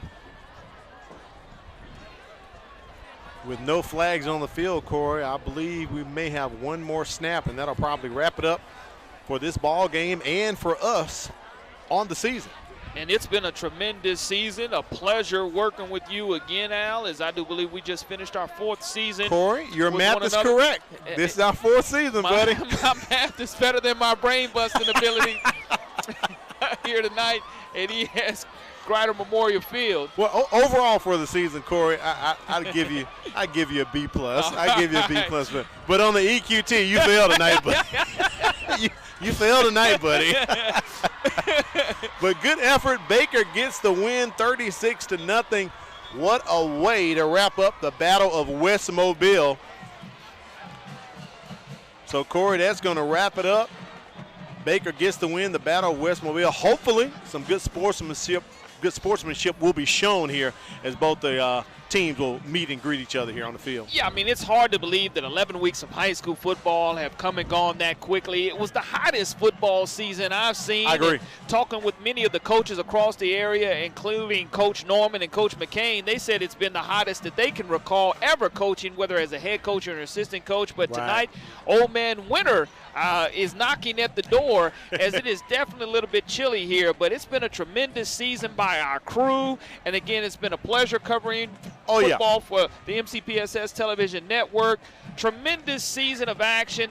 The crew does an outstanding job each and every week. So hats off to them. And, Corey, once again, I give my MVP award to China Powell, who stepped up, served as our statistician, gave us all the great numbers, covering these games, and all the elements just like we have to do it as well. I want to thank her for her tremendous and quick work being able to do the math for us, and it just enhances our broadcast. All right, Corey LeBounty, that wraps up year 4. I enjoyed it, buddy. We'll come back and do it again next year. We want to thank you for supporting MCPSS Athletics, and but most importantly for supporting the student athletes that we feature. For Kimberly Dunn, China Powell, our statistician, Corey LeBounty, and the entire crew, I'm Al Wheaton saying thank you for joining us for another successful season of the MCPSS High School Football Game of the Week. And as we go, watch the words fly through the air. Have a great year.